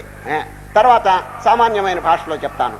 పారిభాషిక పదాలు: నిత్యానిత్య వస్తు వివేకం, ఇహాముత్రార్థ ఫలభోగ విరాగం, క్షమాది షట్క సంపత్తి, ముముక్షుత్వం. 4 సాధనలండి. ఈ 4 సాధనలు ఎవరు చక్కగా ఆచరించుకుంటారో బ్రహ్మ విచారంలో ప్రవేశం కలుగుతుందండి. బ్రహ్మ విచారణ అందరూ చేయకూడదండి, చేసినా కూడా ఉపయోగం లేదు. ఈ సాధనల చేత హృదయం ఎప్పుడు పరిశుద్ధమవుతుందో వారికి క్వాలిఫికేషన్ వస్తుందండి. దీని పేరే సాధన చతుష్టయ సంపత్తి. వ్యాసులు వారండి బ్రహ్మసూత్రం రాసేటప్పుడు మొట్టమొదటి సూత్రం ఏమిటి చెప్పండి? ఏంటి? అథాతో బ్రహ్మ జిజ్ఞాస.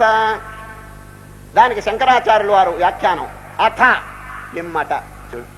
అథ ఆఫ్టర్ వర్డ్స్, దేని పిమ్మట? సాధన చతుష్టయ సంపత్తి ప్రాప్తి అనంతరం. సాధన చతుష్టయం బాగా ఆచరించిన తర్వాత బ్రహ్మ విచారణ చేయవయ్యా, చక్కగా మనస్సు నిలుస్తున్నారు.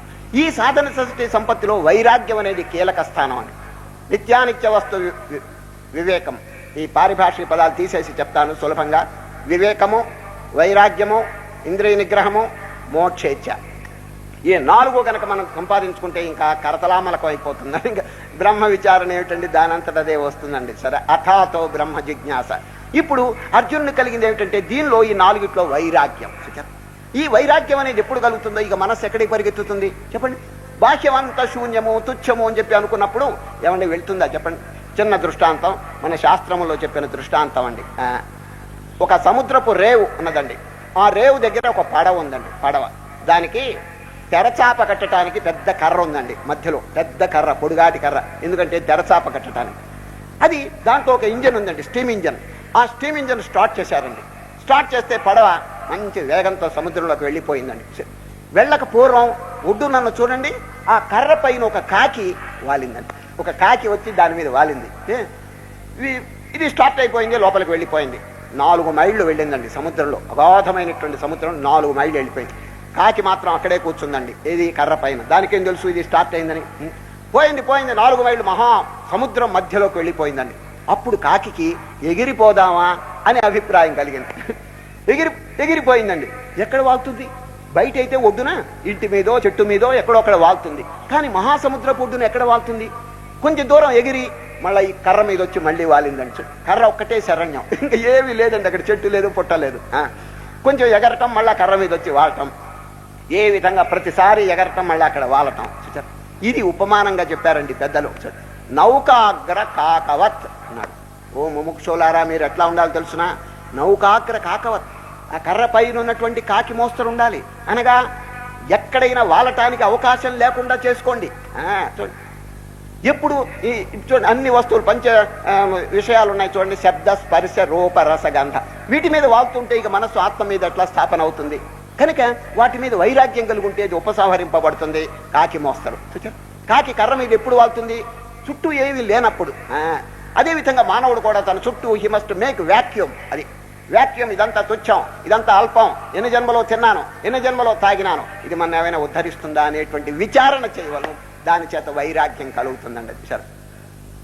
వాటినే ఆశ్రయించుకుంటే ఏనాటికైనా డౌన్ ఫాల్, మానవుడు పతనం పొంది తీరాలన్నది. ఒక ఊళ్ళోనండి ఒక లక్షాధికారి ఉన్నాడండి. లక్షాధికారి 6 అంతస్తులు మేడ కట్టాడండి. 6 అంతస్తులు. ఎట్లా కట్టాడు తెలిసిన?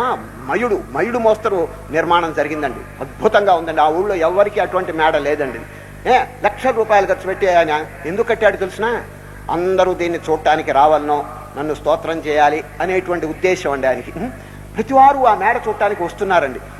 పైన 6వ అంతస్తు మీద తన కాపరం అంటే ఏమిటి, తాను ఉండేటువంటి పైన 6, ఈ తక్కిన 5 అంతస్తులు అద్దెలకి ఇచ్చాడండి, రెంట్కి ఇచ్చేశాడు. బాగా లక్షలు సంపాదిస్తున్నాడండి. ఆ పైన తాను ఉండేటువంటి నివాసం ఎట్లా ఉందో తెలుసిన? పాలగచ్చు, చుట్టూ అద్దాలు, అంత మోడర్న్ ఎక్విప్మెంట్ అంతా పెట్టాడండి పైన. ఎందుకంటే వాడు ఉండేది కదా, అద్దాలు గిద్దాలు అన్ని పెట్టేశాడండి. ఎవరైనా ఆ ఊరికి పెద్ద మనుషులు వస్తే ఆహ్వానం చేస్తాడండి. అయ్యా దయచేయండి నా మేడంతా చూడండి.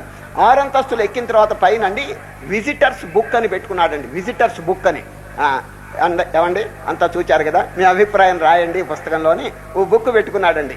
అందరూ స్తోత్రం చేస్తున్నారు. ఆహా, ఇటువంటి భవనం మేము ఎక్కడ చూడలేదు, అద్భుతం, వండర్ఫుల్, మయుని కూడా తిరస్కరించేట్టుగా ఉంది ఇది అని అందరూ రాస్తుంటే ఒక సాధువు గారిని భిక్షకు పిలిచాడండి. ఎవరు? లక్షాధికారి.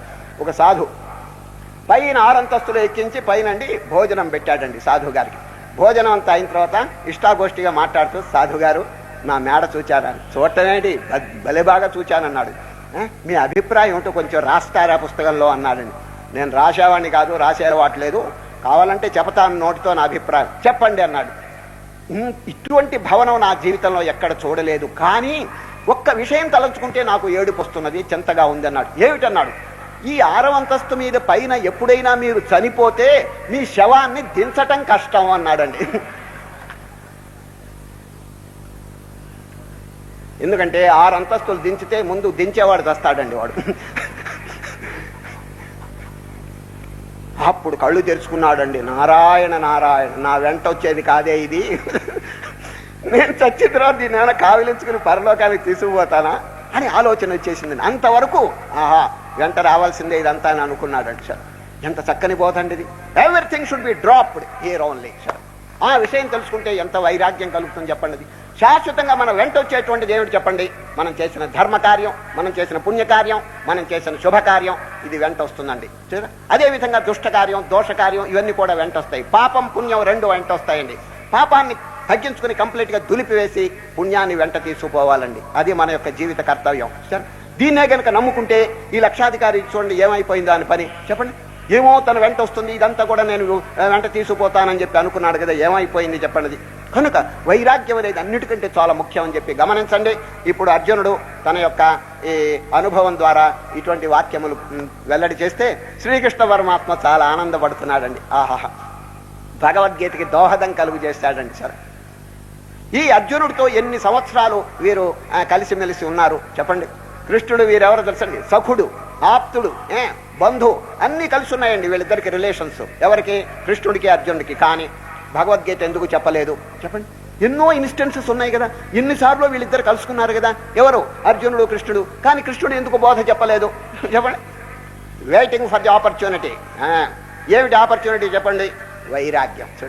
చక్కని వైరాగ్యం కనుక కలిగితే ఈ ఆత్మబోధ జీర్ణం అవుతుందండి. లేకపోతే ఇదంతా సత్యము, ఇది ఎల్లప్పుడూ నేను అనుభవిస్తుంటానంటే ఇంకా ఏకాగ్రత ఎక్కడ ఉంటుంది చెప్పండి. అది కనుక మనస్సును అంతర్ముఖం చేయాలంటే దీనంతా నెగేట్ చేయాలండి. ఇది సరే, ఇదంతా కూడా బరువు అండి. ఏనాటికైనా బరువుని దూరంగా పారేయాలండి. సరే, భారమేమియులేకయుండన్నా చూడండి.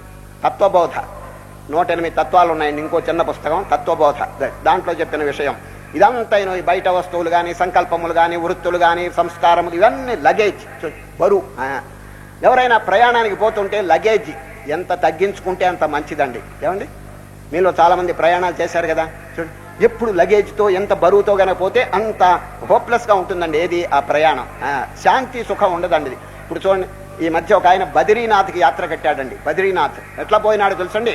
4 చంటి పిల్లలు, 6 ట్రంకు పెట్టెలు. నా అభిప్రాయం ఏంటంటే దారిలోనే బద్రీనాథుడు కనిపిస్తాడండి. దారిలోనే. ఏమండి, ఎక్కడ బద్రీనాథు, ఎక్కడ ఈ ట్రంకు పెట్టెలు, ఎక్కడ మోసుకుని చేస్తాడు చెప్పండి. ఇది కనుక ప్రయాణం అయిపోయేవాడు ఎంత లగేజ్ తగ్గించుకుంటే అంత మంచిదండి. మీరు ఎప్పుడైనా రైల్వే స్టేషన్కి వెళ్ళండి, రైల్వే డిపార్ట్మెంట్ వారు బోర్డు మీద, ఆ గోడల మీద, పెట్టెల మీద ఒక వాక్యం రాస్తున్నారండి. Less luggage more comfort make travel a pleasure. ఎంత చక్కనిదండి. Less luggage more comfort make travel. ఓ ప్రయాణికులారా, సామాన్ తగ్గించుకోండి మహానుభావ. ప్రయాణం చేసేప్పుడు సామాన్, ఇప్పుడు చూడండి ప్లేన్ మీద వెళ్ళేవాడు హ్యాండ్ బ్యాగ్ తీసుకుని పోతాడని చూడండి, ఎంత తగ్గించుకుంటే అంత మంచిదండి. సరే, కనుక నిజంగా రైల్వే వాళ్ళు ఎంత వేదాంతం చదువుకున్నారో కానీ లెస్ లగేజ్ అంటున్నాడండి. అది మనకు ఉపయోగిస్తున్నదండి. ఈ ప్రయాణం ఉన్న చూడండి, దీర్ఘ ప్రయాణం. ఏమంటే మీరు ప్రయాణం అంటారు ఏమిటన్నా, నేను అంటాం కాదు. గీతలో కృష్ణుడు అర్జునుడు ఇద్దరు కూడా ఈ ప్రయాణం అనే పదం ప్రయోగించినారు. అధ్యాయం 8, రేపు 8వ అధ్యాయం అక్షర పరబ్రహ్మ యోగం. చూడు అర్జునుడి ప్రశ్న, ప్రయాణ కాలే చ కథం జ్ఞేయోసి నియతాత్మభిః. కృష్ణ, ప్రయాణ కాలంలో ఎట్లా ఉండాలో చెప్పండి అని అర్జునుడి ప్రశ్న. కృష్ణుడు చూడండి, ప్రయాణ కాలే మనసాచలేన భక్త్యా యుక్తో యోగ బలేన చైవ భ్రువోర్మధ్యే ప్రాణమావేశ్య సమ్యక్ సతం పరం పురుషముపైతి దివ్యం. ఇద్దరు ప్రయాణం అనే పదం ప్రయోగించినారు. అది చాలా ముఖ్యం అండి. ఈ చిన్న చిన్న ప్రయాణాలు కాదండి, దీర్ఘ ప్రయాణం, పరలోక ప్రయాణం. ఈ పరలోక ప్రయాణంలో ఎట్లా ఉండాలి? వెంటండి ఈ బరువు అయినటువంటి లగేజ్ ఉన్న చూడండి, ఏది పాపం, ఈ దుస్సంస్కారములు, దుర్వృత్తులు, దాన్ని కూడా ఇక్కడ వదిలేసేయాలని సార్. ఏ విధమైనటువంటి సంకల్పములు లేకుండా కనుకుంటే ఎంత లగేజ్ తక్కువగా ఉంటే ఎంత అద్భుతంగా ఉంటుంది ప్రయాణం. కనుక శ్రీకృష్ణ పరమాత్మ రేపటి నుంచి చెప్తారు, ఈ రోజు కాదండి. ఈ రోజు పెద్ద బోధయం లేదు. అర్జునుడి యొక్క విషాదాన్ని గురించి ఇంకా 1-2 వాక్యములు మనం విచారణ చేస్తాం. భగవద్గీత తెరవంగానే ధృతరాష్ట్ర ఉవాచ అని వస్తుందండి మొట్టమొదట్లో. ఈరోజు ధృతరాష్ట్ర ఉవాచ. ఇదేమిటండి? మీలో కొందరు అనుకోవచ్చు, ఏమండి శుభమా అంటూ గీత తెరిస్తే గుడ్డాయన కనిపించాడు ఏమిటండి అని. దీనికి ఏదో అంతరార్థం ఉండకపోతే ఎట్లా చెప్పండి? వ్యాస మహర్షి రాసినారు కదా, ఎంతో దీనికి కారణం ప్రబలమైనటువంటి కారణం లేకపోతే ఇట్లా రాయడండి. ధృతరాష్ట్రుడు ఎవరండి? ధృత రాష్ట్రం. రాష్ట్రం అంటే దేశం. తనది కాని దేశాన్ని గట్టిగా పట్టాడండి. ధృత అంటే పట్టడం. పాండవుల యొక్క రాజ్యాన్ని గట్టిగా పట్టేశాడండి. ఏమండి, ఆ దుర్యోధనుని చక్కగా బోధ చేసి ఆ పాండవుల రాజ్యం ఇప్పించేయకూడదు పాపం చెప్పాడు అనుకోండి, ఆయన వెళ్ళలేదు. ధృత రాష్ట్రం, తనది కానటువంటి రాష్ట్రాన్ని గట్టిగా పట్టేశాడు. ఇదండి ధృతరాష్ట్రం యొక్క అర్థం ఏమిటంటే, రాష్ట్రం అంటే దేశం. ఏం దేశం చెప్పండి? తనది కానటువంటి దేశం ఏమిటో చెప్తాను వినండి. నేను చెప్పడం కాదు, కృష్ణ పరమాత్మ రేపు 13వ అధ్యాయంలో చెప్తారు. తనది కాని మహాభూతాని, లెక్క పెట్టుకోండి, పెద్ద లిస్టు. ఇదంతా మన దేశం కాదండి, అది మన స్వరూపం కాదు. మహాభూతాని అహంకారో బుద్ధిరవ్యక్తమేవ చ ఇంద్రియాణి దశైకం చ పంచచేంద్రియ గోచరా ఇచ్ఛాద్వేష సుఖం దుఃఖం సంఘాతశ్చేతనా ధృతే ఏతత్ క్షేత్రం. క్షేత్రం అంటే పొలం.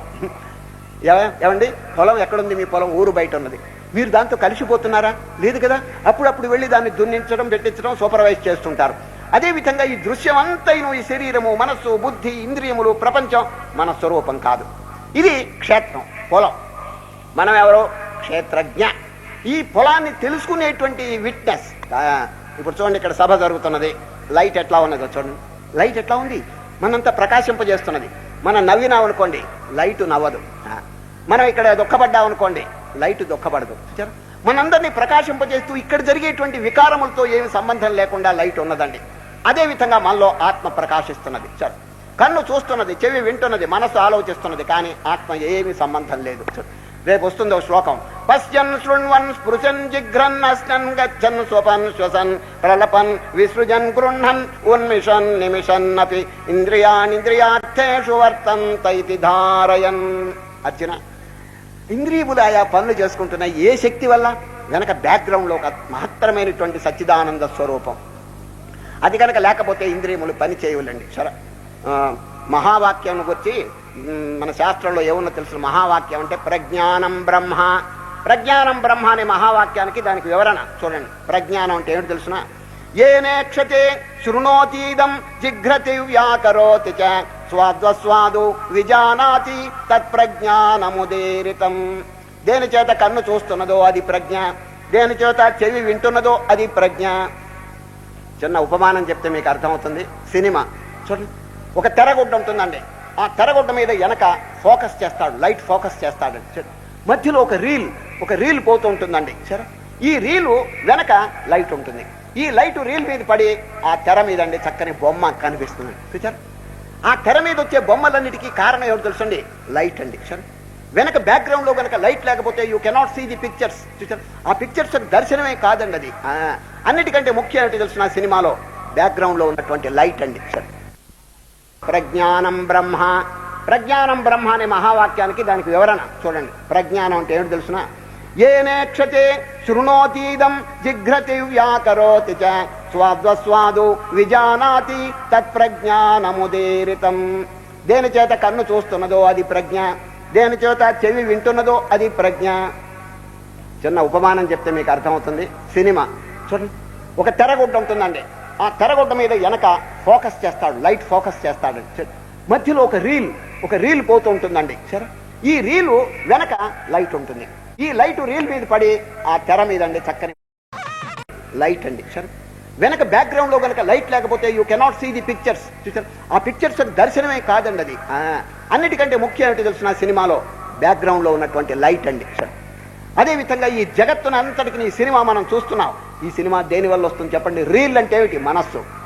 ఆ వెనక లైట్ అంటే ఏమిటి? సచ్చిదానందం. ఆ సచ్చిదానందం అనేటువంటి ఎగ్జిస్టెన్స్, నాలెడ్జ్ అండ్ బ్లిస్ కనుక లేకపోతే it's impossible for the existence of the world. ఇది ప్రపంచం యొక్క ఉనికే ఉండదండి అక్కడ. కనుక ఈ ప్రపంచాన్నంతటిని వెలిగింపజేస్తున్నటువంటిది చూడండి. ఏనేక్షతే శృణోతీదం జిఘ్రతి వ్యాకరోతి చ స్వాద్వస్వాదో విజానాతి తత్ప్రజ్ఞానముదీరితం. కనుక మనది కానటువంటి వస్తువుల్ని మనం పట్టకూడదండి. ఇది విచారణంతా ఇప్పుడు కాదండి, రేపు 13వ అధ్యాయం దగ్గర నుంచి క్షేత్రజ్ఞ జ్ఞాన షట్కంలో అప్పుడు చక్కగా చెప్తాము. ఇప్పుడు ధృత రాష్ట్రం ఎవరండి? ధృతరాష్ట్రుడు అంటే ఒక వ్యక్తి కాదండి. తాను కాని వస్తువుల్ని గట్టిగా పట్టుకునే వాళ్ళందరూ ధృతరాష్ట్రులేనండి. అయ్యా లెక్క పెడితే ఒక ఊళ్ళో 100 మంది ఉంటారండి ధృతరాష్ట్రులు. ఎందుకంటే అజ్ఞానంలో ఉన్నవారు ధృతరాష్ట్రుడు అన్నారు. ధృతరాష్ట్రం తనది కానటువంటి వస్తువును పట్టాడు. దృష్టాంతాన్ని చెప్తాను. ఈ శరీరం ఎవరండి ఇచ్చింది? ఏమండి మనం ఏమైనా సృష్టించుకున్నామా? లేదు కదా. నిజంగా మనం సృష్టించుకుంటే 2 చేతులు గ్రహచారం అంటే 10 చేతులు రావణాసుడు మోస్తులు పెట్టేవాళ్ళం, 20 చేతులు. మనం సృష్టించుకోవాలా. మనం గుండెకాయ ఆడుతున్నదంటే మనకేమైనా శక్తి ఉన్నదా? లేదండి, అది ఆడుతున్నది, అది నిలిచిపోతుంది. కనుక ఈ శరీరం భగవంతుడు మనకిచ్చాడు. నాయన లక్షణంగా దీంతో కాపరం ఉండి ఇంట్లో నువ్వు వచ్చిన పని ఏమిటో నెరవేర్చుకో, జన్మరాహిత్యం పొందటానికి తగినటువంటి మోక్ష ప్రయత్నాలన్నీ చేసుకో అని ఈ చక్కని శరీరం అనేటువంటి ఇల్లు మనకి ఇచ్చాడండి. ఎవరు? భగవంతుడు. Who is the owner of this body? ఈ శరీరం అనేటువంటి భవనానికి ఎవరండి ఓనర్? భగవంతుడు. మనం ఎవరో అద్దె కొంపలో నివసిస్తున్నామండి. ఈ శరీరం అనేది ఒక అద్దె కొంప అండి. మీరు అడగచ్చామండి అద్దె అంటే ఏమిటని. 3 పూట్ల భోజనం వేయటమే అద్దె అండి. సరే, 3 పూట్ల వేస్తుంటాడు లోపలికి. ఈ అద్దె చెల్లించుకుంటున్నాం, లక్షణంగా భగవంతుడు ఇస్తున్నాడు. కానీ ఎంతకాలమో ఉండి మమత్వం ఏర్పడిపోతున్నదండి ఎవరికి? జీవుడికి. మమత్వం కలిగి కడుపులో బిడ్డగా ఉన్నప్పుడు ఇందాక ఏం చెప్పినాను చూడండి, పరమాత్మ నన్ను ఇక్కడి నుంచి బయటికి తరవండి, భూపతం అయిన తర్వాత నేను గురువు దగ్గరికి వెళ్ళి అన్వేషించి మరల జన్మ లేకుండా తరించడానికి ప్రయత్నం చేస్తానని వాగ్దానం చేశాడా లేదా? మరి తర్వాత జన్మించిన తర్వాత అంతా మర్చిపోయినాడా లేదా? కనుక అదేవిధంగా భగవంతుడు ఈ శరీరం మనకిచ్చి నాయనా కొన్నాళ్ళు బతుకు, కొన్నాళ్ళు ఉండు, కాపరం చేయి, కానీ ఏనాటికైనా ఈ ఇల్లు నాది, నేను పెరుక్కుంటా, నువ్వు రెంట్ ఏదో అద్దెకున్నావే కానీ you are not the owner, కొన్నాళ్ళు ఉండి తర్వాత మేము వెళ్ళమంటే వెళ్తూ ఉండన్నారు. వీడేమిటంటే బాగా మొదట్లో తలకాయ ఊపాడు, తీరా కొన్నాళ్ళు అయిన తర్వాత శరీరం ఎందుకు వదలాలి, నా ఇష్టం, నా దాని మీద హక్కు ఉన్నదని చెప్పి వాడు మమత్వం కలిగి ఏమండి ఎవరైనా శరీరం వదలాలని అనుకుంటారా? లేదు, అభిమానం, దేహాభిమానం కలిగిపోయింది. మరి భగవంతుడు ఊరుకుంటాడా చెప్పండి?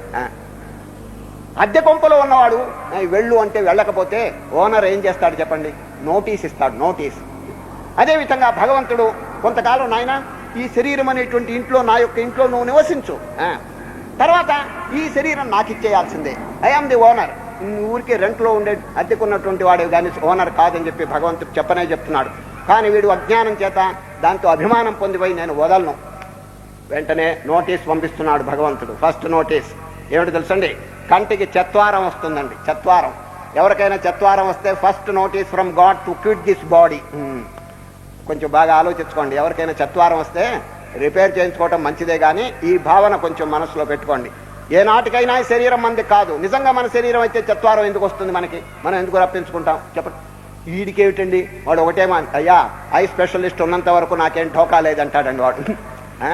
చత్వారాలు 100 వస్తే వాడికి ఏమిటండి ఈ శరీరం నాది నాది అని మళ్ళా మమత్వం పెట్టుకుంటున్నాడు. మరి భగవంతుడు ఉరి ఇదేమిటి అద్దెకున్నవాడు నాది అని చెప్పి అంటున్నాడు, ఏమిటి ఇది నాకు ఇదిగా అని సెకండ్ నోటీస్ పంపిస్తున్నాడు, please quit my house. Second notice ఏమిటో తెలుసండి, పళ్ళు ఉడతాయండి. ఎవరికైనా పళ్ళు ఉడితే సెకండ్ నోటీస్ అండి. చూసుకుంటే ఎవరికైనా పళ్ళు ఉడితే అయ్యా టైం దగ్గరకు వచ్చిందని కొంచెం అనుకుంటూ ఉండండి. ఎందుకంటే ఓనర్ గారు నోటీస్ ఇచ్చినాడు అనమాట, ఆయన ఇప్పటికైనా తెలివి తెచ్చుకో, నిజంగా నీ ఇల్లు అయితే నువ్వు పళ్ళు ఓడగొట్టుకుంటావా చెప్పండి, ఈ శరీరం కాదు, ఈ శరీరం మీది కాదు అని చెప్పింది. వాడికి ఏమిటండి ఇటువంటి ఎన్ని చూచాడో వాడు నోటీసులు. కానీ మమత్వం వదలలేదండి, అభిమానం వదలలేదు. ఏమంటే దేవుడు గారు 32 పళ్ళు ఓడగొట్టినా కొత్త పళ్ళు పట్టించుకోగలిగే శక్తి నాకు ఉన్నది అంటాడండి వాడు. పోయిందండి. ఇక చూచాడు ఆఖరికండి ఇంకొక నోటీస్ ఇస్తాడండి, థర్డ్ నోటీస్. ఏమిటో తెలుసండి, జుట్టు తెల్లబడుతుందండి. ఎవరికైనా జుట్టు అప్పుడప్పుడు అద్దాలు చూసుకుంటూ ఉండండి, తెల్లబడితే third notice from God to quit the body. ఎవరికైనా వైరాగ్యం కలుగుతున్నదా? లేదండి, తెల్లబడితే ఏం పర్వాలేదు. కలకత్తాలో ఒక పౌడర్ ఉంది, అది పూసుకుంటే నల్లబడుతుందండి అది. వాడికేమండి. కనుక ఈ విధంగా భగవంతుడికి ఇచ్చినటువంటి వార్నింగ్స్ అన్ని పోగొడుతున్నాడే. ఆఖరికండి యమధర్మరాజును ప్లీజ్ జప్తు చేసేయండి ఇంటిని. ఇల్లు జప్తు చేసేస్తారండి. అంటే ఏమిటి, ఆ యమధర్మరాజు పాశం వేసి ఈడ్చుకుపోతారండి. చూచారు ఎందుకు వచ్చింది? నిజంగా మన శరీరం అయితే యముడి గారి అసలు తీసుకుపోతారా చెప్పండి? మన కొంప కాదు ఇది, భగవంతుడు మనకిచ్చాడు కాబట్టి ధృత గట్టిగా పట్టేస్తున్నాడు రాష్ట్రాన్ని. మనది కానిటువంటి రాష్ట్రం అండి ఈ శరీరం. దీన్ని గాని ఇంకా ఇతరమైనటువంటి మనస్సు బుద్ధి ఇవన్నీ మన స్వరూపం కాదండి, వీటితో ఐక్యం కాకూడదు. కొంచెం జాగ్రత్తగా విచారణ చేయవలే. శ్రీకృష్ణ పరమాత్మ విచారణ ఇప్పుడు కాదు, తర్వాత బోధ చేస్తారు. ధృతరాష్ట్ర ఉవాచ మొదలు పెట్టారు. అర్థమైందండి? ఎందుకంటే గుడ్డివారిని మొదట్లో పెట్టడం ప్రపంచం అట్లాగే ఉందండి. సరే, గుడ్డిగానే ఉందండి అది. ఎందుకంటే ఇప్పుడు చూడండి, ప్రపంచం అంతా ఆచార విచారాలు ఎట్లా ఉన్నాయో కొంచెం బాగా ఆలోచించండి. ఏమైనా పూర్ణ జ్ఞానం ఉన్నదా మానవుడికి చెప్పండి? ఎందుకొరకు వచ్చినాడో, తిరిగి ఎక్కడికి వెళ్ళాలో, మన సాధన ఏమిటో, చేయవలసిన కర్తవ్యం ఎవరికైనా ఉన్నదా చెప్పండి? పరప్రాణిని హింసించటం ఎంత జాస్తి అయిపోయింది ఇప్పుడు. ఒక ప్రాణి ఇంకొక ప్రాణి తిట్టటం, కొట్టటం, ఇదంతా ఎందుకు వచ్చింది చెప్పండి? యూనిటీ, బ్రహ్మాండమంతా ఒకే స్వరూపం రేపు విశ్వరూపంలో చూపిస్తారండి శ్రీకృష్ణ పరమాత్మ. చూచారు? అది కనుక చూస్తే ఒక ప్రాణిని కొడతారా ఎవరైనా చెప్పండి? ఒక ప్రాణిని తిడతారా చెప్పండి? ఒక దేశం ఇంకో దేశాన్ని కబళిస్తుందా చెప్పండి? లేదు కదా. ఇదంతా ఎందుకు వచ్చిందంటే వాడు వేరు వీడు వేరు అని చెప్పేసి ఈ భిన్నత్వం వచ్చిందండి. ఆ భిన్నత్వం వల్ల వీడికి ద్వేషం కలిగిందండి. శ్రీకృష్ణ పరమాత్మ పదే పదే ఈ మాల దృష్టాంతం గీతలో అప్పుడప్పుడు చెప్తుంటారండి. సరే, రేపు 7వ అధ్యాయంలో చెప్తారు ఇది. అర్జున, ఈ బ్రహ్మాండంలో నేను ఎట్లా వ్యాపించున్నానంటే మాలలో దారం, మత్తఃపరతరం నాణ్యత్ కించిత్ ధనంజయ మయి సర్వమిదం ప్రోతం సూత్రే మణిగణాయవ. అర్జున, ఒక మాలలో దారం ఏ విధంగా వ్యాపించున్నదో బ్రహ్మాండంలో నేను వ్యాపించున్నాను. మాలలో పుష్పాలు ఎవరు చెప్పండి? పుష్పాలు ఎవరు? మీరు పుష్పాలు, వాళ్ళు పుష్పాలు, ఇంకా తక్కిన జంతువులు, రాక్షసులు, దేవతలు అందరూ పుష్పాలు. దారం ఎవరు? భగవంతుడు. భగవంతుడు లేకపోతే, దారం లేకపోతే పుష్పాలు నిలుస్తాయండి చెప్పండి? ఎంత చక్కని దృష్టాంతం చెప్పినారు గీతలో. ఈ దారం లేకపోతే పుష్పాలు నిలవు కదా. అదే విధంగా పరమాత్మ జాతి గాని మతం గాని డిఫరెన్స్ లేకుండా దారం బ్రహ్మసూత్రంగా వెలుగుతున్నారు. ఇప్పుడు చూడండి, ఈ లైట్లు ఎన్ని రకాలుగా వెలుగుతున్నాయి చెప్పండి? ఇది పొడుగు లైటు, ఇంకోటి గుండు లైటు, రకరకాలుగా కలర్ బల్బ్స్ ఇవన్నీ ఉన్నాయి కదా. But what about the current? ఇప్పుడు ఈ లైటు ఏమండో నేను ఎంత పొడుగ్గా ఉన్నానంటే దానికి ఏమైనా అర్థం ఉందా? ఆ కరెంట్ కాస్త పోతే ఈ పొడుగుతనం ఏమవుతుంది చెప్పండి? చెప్పండి. అదేవిధంగా గుండు లైటు, కలర్ బల్బ్స్ ఇవన్నీ రకరకాలుగా ఉన్నప్పటికీ కరెంటు వలే భగవంతుడు వ్యాపించున్నాడు. ఆవులు, అనేక రకాలుగా ఆవులు ఉన్నాయండి. పాలు ఎట్లా ఉన్నాయి చెప్పండి? గవాం అనేక వర్ణానాం క్షీరస్యాప్యేక వర్ణత క్షీరవత్ పశ్యతే జ్ఞానం లింగినస్తు గవాం యథా. శాస్త్రంలో చక్కని ప్రమాణం నాయన. ప్రాణులందరూ ఆవులు, భగవంతుడు పాలు. పాల వలే ఉన్నాడు, దాంట్లో యూనిఫార్మ్, దాంట్లో భేదం లేదండి. అది ఒక జాతికి ఒక దేవుడు కాదు, ఇదిగా దేవుడు అందరూ ఒకటి. God is one. చూసారా? గాడ్ అంటే ఎవరు అసలు? సత్ చిత్త ఆనందం, ఎగ్జిస్టెన్స్, నాలెడ్జ్ అండ్ బ్లిస్. దీంట్లో అనేకత్వం ఏముందండి ఇది? ఇప్పుడు ఎగ్జిస్టెన్స్ అంటే ఉనికి. దేవుడి కంటే వేరుగా ఏదైనా గనక ఉంటే, if there is anything outside this existence, it is non existence. దానికి ఉనికి లేదనమాట. అది కనుక యథార్థంగా విచారణ చేస్తే ఒకటే వస్తువు అన్నది. కనుక ఆ వస్తువుని కనుక చక్కగా తెలుసుకుంటే ఇంకా భిన్నత్వం ఎక్కడుంది చెప్పండి, ఒకరి మీద ఒకరికి ద్వేషం ఎందుకుంటుంది చెప్పండి, అది అంత ఒకే స్వరూపం అన్నది. కనుక ధృతరాష్ట్రత్వం పనికి రాదండి. మనం కాని వస్తువులతో మనం ఊరికే ఇది ఎల్లప్పుడూ నేనే ఈ స్వరూపం అని చెప్పి అనుకోవటానికి లేదు. ఈ శరీరం కానీ మనస్సు కానీ ఏనాటికైనా వదిలేయాల్సి వస్తుందండి. మన స్వరూపం ఏడు తెలుసండి, రాత్రి నిద్రలో రాత్రి నిద్రలో అన్నీ వదిలిపెట్టేస్తున్నారు. మన స్వరూపంలో మనం ఉన్నాం. అయితే అది జడమైన స్థితి కాదు, ఇది గొప్ప కాదు, అది ఆరోగ్యం కోసమే కానీ మోక్షం కోసం కాదండి. మేలుకుని ఆ స్వరూపాన్ని మనం తెప్పించుకోవాలి. ఏ స్వరూపం? రాత్రి డీప్ కాన్షియస్నెస్ అన్కాన్షియస్ స్థితిలో ఏ విధంగా మనస్సు లైవ్ అయిపోయిందో మేలుకుని మనస్సుని డ్రాప్ చేయాలండి. అది మనం చేయవలసినటువంటి పని. కనుక ఈ ధృతరాష్ట్రత్వం పనికి రాదండి. గట్టిగా పట్టడం అనేది మంచిది కాదు. మనం కాని వస్తువుల మీద వైరాగ్యం కలిగి మన యొక్క నిజస్వరూపం మీద మనస్సు నిలబెట్టాలండి. ఏం చెప్పినాడు చూడండి. మొట్టమొదట ఈ ధృతరాష్ట్రుడు వారు సంజయుని పిలిచారండి.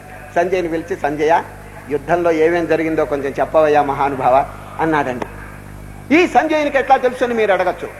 వ్యాస మహర్షి యొక్క అనుగ్రహం చేత టెలివిజన్ కెపాసిటీ వచ్చిందండి వారికి. యుద్ధంలో జరిగేదంతా చక్కగా తెలుసుకుంటున్నాడు ఇంటి దగ్గరకు వచ్చి. ఎవరి వల్ల? వారి యొక్క అనుగ్రహం వల్ల. చూడండి, వ్యాసులు వారు చివరికండి ఈ వాక్యం చెప్పేశారు. వ్యాస ప్రసాదాత్ శ్రుతవానే తద్గుహ్యతమం పరం యోగం యోగేశ్వరాత్ కృష్ణాత్ సాక్షాత్ కథయత స్వయం. ఓ ధృతరాష్ట్ర మహారాజా, ఆహా, ఆ వ్యాస మహర్షి యొక్క అనుగ్రహం చేత నేను ఎటువంటి శక్తిని సంపాదించినాను. ఇక్కడ ఉండే నేను విశ్వరూపాన్ని చూచాను. ఇక్కడ ఉండే ఆ బోధంతా నేను వినగలిగాను. కనుక సంజయులు వారిని అడుగుతున్నారు. ఎవరు? ధృతరాష్ట్రుడు. నాయన యుద్ధంలో ఏమేం జరిగిందో కొంచెం చెప్పవయ్యాను. ఆ అడగటం చూడండి ఎంత అద్భుతంగా ఉందో. ధర్మక్షేత్రే కురుక్షేత్రే. ఆ ధర్మ అనేటువంటి పదం కొంచెం అండర్లైన్ చేయండి సార్. భగవద్గీత ఎట్లా ప్రారంభమైందంటే ధర్మ అనేటువంటి శబ్దంతో ప్రారంభమైందండి సార్. ఇది మంగళాచరణం. వ్యాస మహర్షి ఎంతో ఆలోచించి ఈ పదం ఉపయోగించారండి. భగవద్గీత మొత్తం సారం ఏమిటి చెప్పండి. భగవద్గీత 700 శ్లోకాలు. What is the essence? ఈ ధర్మ అనేటువంటి పదమే. ఈ ధర్మం ఒక్కటి కనుక మనం ఆచరించుకుంటే గీత అంతా మనం అనుభూతం చేసుకున్నట్టే లెక్కండి. సరే, భగవద్గీత అసలు అవతారం ఎందుకు వచ్చింది, కృష్ణుడు గారు ఎందుకు జన్మించారు చెప్పండి. రేపు 7వ అధ్యాయం తెరవండి. అర్జున, పరిత్రాణాయ సాధూనాం వినాశాయ చ దుష్కృతాం ధర్మ సంస్థాపనార్థాయ సంభవామి యుగే యుగే. ఎప్పుడెప్పుడు చూడండి. యదా యదా హి ధర్మస్య గ్లానిర్భవతి భారత అభ్యుత్థానమధర్మస్య తదాత్మానం సృజామ్యహం. ధర్మం కోసం నేను ధర్మాన్ని ఉద్ధరించడానికి. చూడండి ఎంత సంతోషం అండి భగవానుడికి ధర్మం అంటే. మరి అటువంటి ధర్మాన్ని మనం ధిక్కరిస్తే భగవంతుడికి ఏమండి ఎంత మనసు ఆయాసంగా ఉంటుందో మీరే యోచన చేయండి. మనం కనుక ధర్మం ఆచరిస్తే కృష్ణ పరమాత్మను సేవ చేసినట్టేనండి. ఎందుకంటే ధర్మో రక్షతి రక్షిత. విశ్వ హిందూ పరిషత్ వారి యొక్క మంత్రం అండి. ధర్మో రక్షతి రక్షిత. ధర్మం అన్ని కాపాడుతుంది. ఎందుకంటే అధర్మం చేస్తే దేవుడు మాత్రం ఏం చేయగలడు? విశ్వ శాసనంలోనండి కొన్ని చక్కని నియమాలు ఉన్నాయండి. సరే, ధర్మాన్ని ధిక్కరించినారా యు మస్ట్ సఫర్. 3 శాస్త్రములు ఉన్నాయి. ఈరోజు మొదటి అధ్యాయం కాబట్టి అందరూ వినండి. ఈ యూనివర్సల్ గవర్నమెంట్, విశ్వ ప్రభుత్వంలో 3 శాసనములండి. దీన్ని జాగ్రత్తగా మనం జ్ఞాపకం పెట్టుకోవాలి. పాపము చేత దుఃఖం మొదటి శాసనం. పాపము చేత దుఃఖం 2. పుణ్యము చేత సుఖం 3. జ్ఞానము చేత మోక్షం. ఇదండి శాసనం. దీన్ని ఎవరైనా ధిక్కరించడానికి లేదండి. దీనికి అనుగుణంగానే జరుగుతుందండి. ఎవరైనా కనుక పాపం చేస్తే ఎటువంటి గొప్పవాడైనా హీ మస్ట్ ఫాల్ డౌన్, అంతే, దుఃఖం అనుభవించాల్సిందే. ఈనాడు 1000 మంది గుడ్డి వాళ్ళు ఉన్నారు.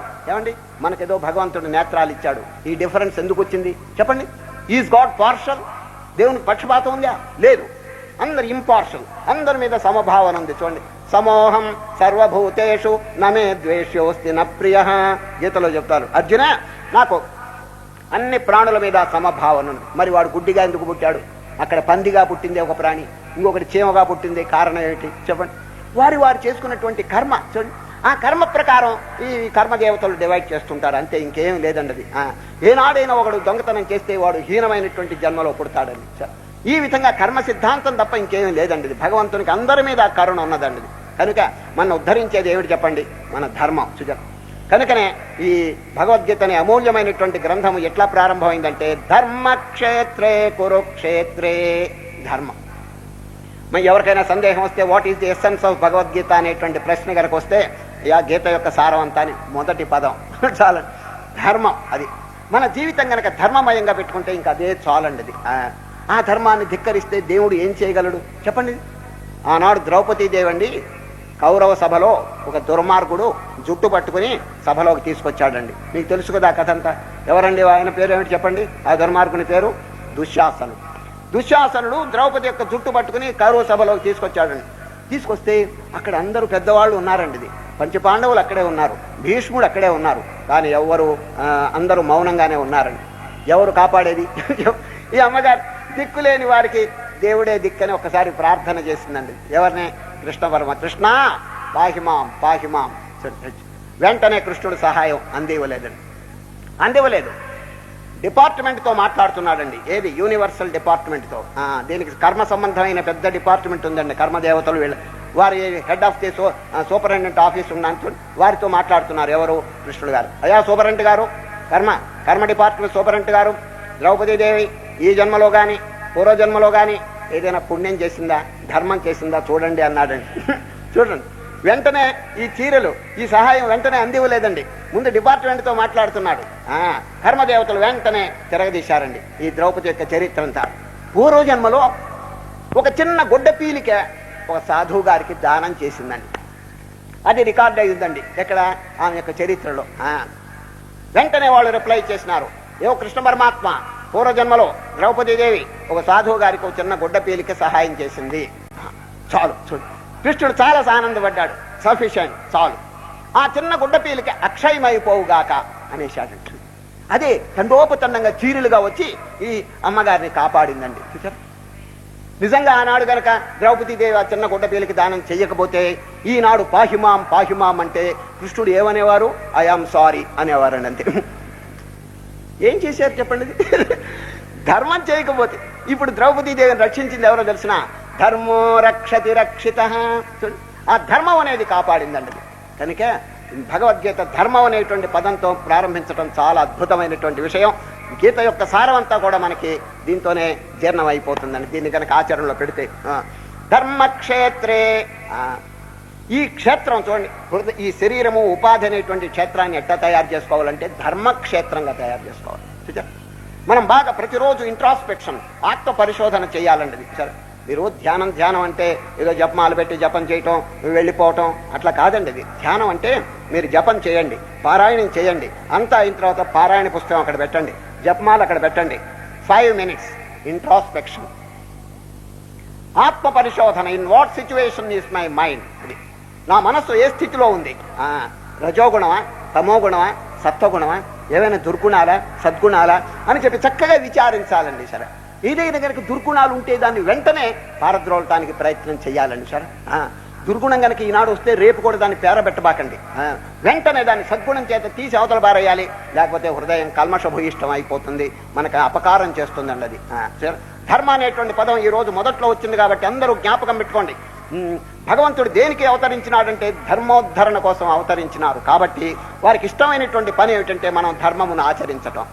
ధర్మాన్ని ధిక్కరించి దేవుణ్ణి ప్రార్థన చేస్తే ఏమైనా సహాయం చేస్తాడో చెప్పండి. అది చాలా మంది ఇట్లాగే చేస్తున్నారండి. దేవుణ్ణి స్తోత్రం చేస్తున్నారు, ఓం కృష్ణాయ నమః, వాసుదేవాయ నమః అని చెప్పి స్తోత్రం చేస్తున్నారు. కానీ బయటకు వచ్చిన తర్వాత వ్యవహారంలో వాడిని తిట్టడం, వీడిని కొట్టడం, అధర్మం, అన్యాయం, అవినీతి ఈ విధంగా కనిపిస్తున్నదండి. మరి ఇది ఎట్లా ఉంటుంది చెప్పండి? ఇది భగవంతుడు ఏమైనా ఆనందపడతాడా? ఒక చిన్న దృష్టాంతం చెప్తాను, సమయం అయిపోతున్నది. ఈ అధ్యాయంలో ముఖ్యమైనటువంటి విషయాలు 1-2 చెప్పి నేను విరమిస్తున్నాను. ఏమిటంటే, ఒక దేవాలయం ఉందండి, ఒక ఊళ్ళో దేవాలయం. ఆ దేవాలయంలో మధ్యాహ్నం 3 గంటల నుంచి 4 గంటల వరకు పురాణ కాలక్షేపం జరుగుతుందండి. పురాణ కాలక్షేపం. మధ్యాహ్నం 3ంటికి పురుషులు ఎవరు వస్తారండి? వాళ్ళకి ఉద్యోగాలు, వ్యాపారాలు ఇవే కదా.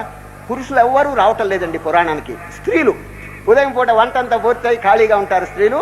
100 మంది పురాణానికి వస్తున్నారండి ఆడవాళ్ళు. ఆనాడు పురాణంలో సబ్జెక్ట్ ఏమిటి తెలుసండి? పతిభక్తి. పతిభక్తి అనే విషయాన్ని గురించి పౌరాణికుడు చక్కగా ఆడవాళ్ళందరికీ బోధ చేసి అంతా పూర్తయిన తర్వాత ఓం శాంతి అని చెప్తే ఆడవాళ్ళు వెళ్ళిపోతుంటే, అమ్మలారా ఉండండి, ఈరోజు మీకు అనుకూలమైన సబ్జెక్ట్ వచ్చింది, పతిభక్తి. పతి అంటే భర్త, భర్త మీద భక్తి కలిగి ఉండండి, ఇది మంచి సిద్ధాంతం, మీకు పుణ్యం వస్తుంది అని చెప్తే అట్లాగేనన్నారు. నేను నమ్మను, మీరు మర్చిపోతారేమో మళ్ళా పతిభక్తి అనే సిద్ధాంతం. మీకు జ్ఞాపకం ఉండాలంటే ఒక ఉపాయం చెప్తాను. రేపు పొద్దున అందరూ స్నానం అయిన తర్వాత మీరు ఏం చేస్తారో తెలిసిన, జపమాల తీసుకుని ఓం పతిభక్తి పతిభక్తి పతిభక్తి అని జపం చేయండి, బాగా జ్ఞాపకం ఉంటుంది అని పౌరాణికుడు చెప్తే తలకాయలు ఊపి అందరూ వెళ్ళిపోయినారండి. వెళ్ళిపోతే ఇంట్లో ఒక అమ్మగారు, భర్త గారండి ఉద్యోగం, 8 గంటలకి రోజు ఉద్యోగానికి పోతాడు. 7 గంటలకే ఈ భార్య టిఫిన్ తయారు చేసి ఆయనకి పెడుతుంది, తినేసి పోతాడండి. ఈరోజు ఈయన జపం చేయమన్నాడు కదా, అంచేత ఈ భార్య గారండి భర్త గారి టిఫిన్ ఎగరగొట్టిందండి. ఎగరగొట్టి ఓం పతిభక్తి పతిభక్తి పతిభక్తి అని జపం చేస్తున్నదండి. సరిగా 8 అయితే పరిగెత్తుకొచ్చాడు భర్త, ఏమే టిఫిన్ అయిందా అని. లేదు, జపం పూర్తి కాలేదన్న. ఏం జపం అన్నారు? పతిభక్తి. ఉరి అసలు పతిని ఎండకొట్టి నీ జపం ఏంటే అన్నాడు ఆయన. చూడండి, అసలు భర్త ఎండిపోతున్నాడండి తిండి లేక టిఫిన్ లేకుండా, ఈమె పతిభక్తి పతిభక్తి అని జపం. ఏమైనా అర్థం ఉందా? ఈ విధంగా జరుగుతున్నదండి ఇప్పుడు. సరే, భగవంతుడు అంటే ఎక్కడున్నాడు చెప్పండి? అందరి యొక్క స్వరూపంతో వెలుగుతుంటే వారిని కొట్టడం ఏమిటి, వీరిని తిట్టడం ఏమిటి, అపకారం ఏమిటి, దురాచరణ ఏమిటి చెప్పండి? కనుక యథార్థమైనటువంటి భక్తి ఏమిటంటే ధర్మాచరణ.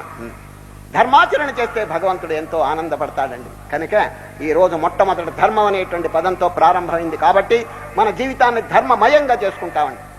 సరే, ధర్మక్షేత్రే కురుక్షేత్రే సమవేతాయుత్సవ మామకాః పాండవాశ్చైవ కిమకుర్వత సంజయ. సంజయుని అడుగుతాడు, ఎవరు? ధృతరాష్ట్రమ. ఆయా యుద్ధంలో ఏం జరిగిందో చెప్పండి. వెంటనే సంజయులు వారు అక్కడ జరిగిందంతా చెప్తారండి. ద్రోణాచార్యులు వారు దగ్గరికి వెళ్ళి దుర్యోధనుడు అంతా వర్ణిస్తుంటాడు. తన సైన్యంలో ఉన్నటువంటి వీరులు, యోధాగ్రేసరులు, వీళ్ళందరి పేర్లు చెప్పి పాండవుల పక్షంలో ఉన్న వారి పేర్లు కూడా చెప్తారు. వీరందరికీ సంతోషం కలగాలని భీష్మాచార్యులు వారు శంఖం ఊతారు. ఆ శంఖం ఊతిన తర్వాత ఇటు పాండవ పక్షంలో మహనీయులు ఉన్నారు చూడండి, వారు కూడా శంఖాలు ఊతారు.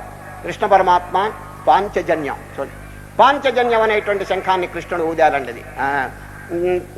దేవదత్తం, అర్జునుడు దేవదత్తం అనేటువంటి శంఖాన్ని ఊదినారు. ధర్మరాజు అండి అనంత విజయం అనేటువంటి శంఖాన్ని ఊదినారండి. భీముడు ఇంకో పౌండ్రం అనేది ఇంకోటి ఉంది. ఈ విధంగా అనేకమైనటువంటి శంఖాలన్నీ కూడా ఊదబడినాయి. అదంతా వ్యాకులం అయిపోయిందండి యుద్ధక్షేత్రం అంతా. సరిగా ఆ టైంలో అర్జునుడు గారు ప్రార్థన చేస్తారు, కృష్ణ ఇరు సేనల మధ్య ఈ రథాన్ని స్థాపించండి అంటారండి. వెంటనే కృష్ణ పరమాత్మ సారథి కాబట్టి ఆ 2 సేనల మధ్య తీసుకెళ్లి రథాన్ని పెడతారు. అర్జునుడు ఒక్కసారి చూస్తారండి. చూసేటప్పటికి ఎవరున్నారు అక్కడ? శత్రువులు అనేది ఏమి కనిపించలేదండి. అంత బంధువులు, మిత్రులు, తాతలు, తండ్రులు వీళ్ళందరూ కనిపించేటప్పటికి మనస్సు ఆయాసం కలిగిపోయింది. అయ్యో, చింతాకృతం అయిపోయిందండి. వీళ్ళందరూ గురువులు కూడా ఉన్నారు దీంట్లో, పెద్దలు ఉన్నారే, వీళ్ళందరూ ఎట్లా చంపేది అనేటువంటి ఆ భావన మనస్సులో కలిగిపోయి ఇక చూడండి గర్రని తల తిరిగిపోయిందండి. భ్రమతీవ చ మే మనః నిమిత్తాని చ పశ్యామి విపరీతాని కేశవ న చ శ్రేయోను పశ్యామి హత్వా స్వజనమాహవే. స్వజనం అని చెప్తున్నారండి. నా వాళ్ళని నేను ఎట్టా చంపేది, నా వాళ్ళని నేను ఎట్టా చంపేదని సార్. ఈ విధంగా జరుగుతుంటే గాంధీవు నెమ్మదిగా జారిపోయిందని సార్. గాంధీవు అంటే ఎప్పుడు వదిలిపెట్టడండి ఆయన, కానీ జారిపోయింది అది సార్. పాశుపతం జారిపోయిందండి అది. గాంధీవం స్రంసతే హస్తాత్వచ్చైవ పరిదహ్యతే నచ శక్నోమ్యవస్థాతుం భ్రమతీవ చ మే మనః. ఆఖరికి అధ్యాయం పూర్తి చేస్తూ వ్యాసులు వారు ఒక చక్కని దృశ్యం చూపిస్తున్నారండి. ఏడు తెలుసండి, ఈ దృశ్యం చూపిస్తున్నారు. వారి చేతి నుంచి చూడండి, నిమిత్తాని చ పశ్యామి విపరీతాని కేశవ న చ శ్రేయోను పశ్యామి హత్వా సుజనమాహవే. ఏవముక్త్వార్జున సంఖ్యే, సంఖ్య అంటే యుద్ధం అండి. రథోపస్థ ఉపావిశతు, రథం మీద చతికిలబడ్డాడు. ఎవరు? ఉపావిశ విసృజ్య, వదిలిపెట్టాడు. ఏది? సచరం చాపం శోక సంవిఘ్నమానసః. ఆ దుఃఖంతో కుమిలిపోయి ఆ గాంధీవం ఇవన్నీ కూడా జారిపోయినాయి, తలకాయ తిరుగుతున్నది. ఈ సందర్భంలో వ్యాసులు వారు ఈ అధ్యాయం పూర్తి చేస్తారని సార్. రేపటి దినం శ్రీకృష్ణ పరమాత్మ యొక్క బోధ, అద్భుతమైనటువంటి బోధ మీరు వినగలరు. ఈ ప్రథమాధ్యాయం యొక్క సారవంతా ఏమిటంటే అర్జునుడి యొక్క వైరాగ్యం. ఆ వైరాగ్యమును పురస్కరించుకుని శ్రీకృష్ణ పరమాత్మ సాంఖ్యయోగం అనే అద్భుతమైనటువంటి జ్ఞానం ఉపదేశించబోతారు. హరి ఓం.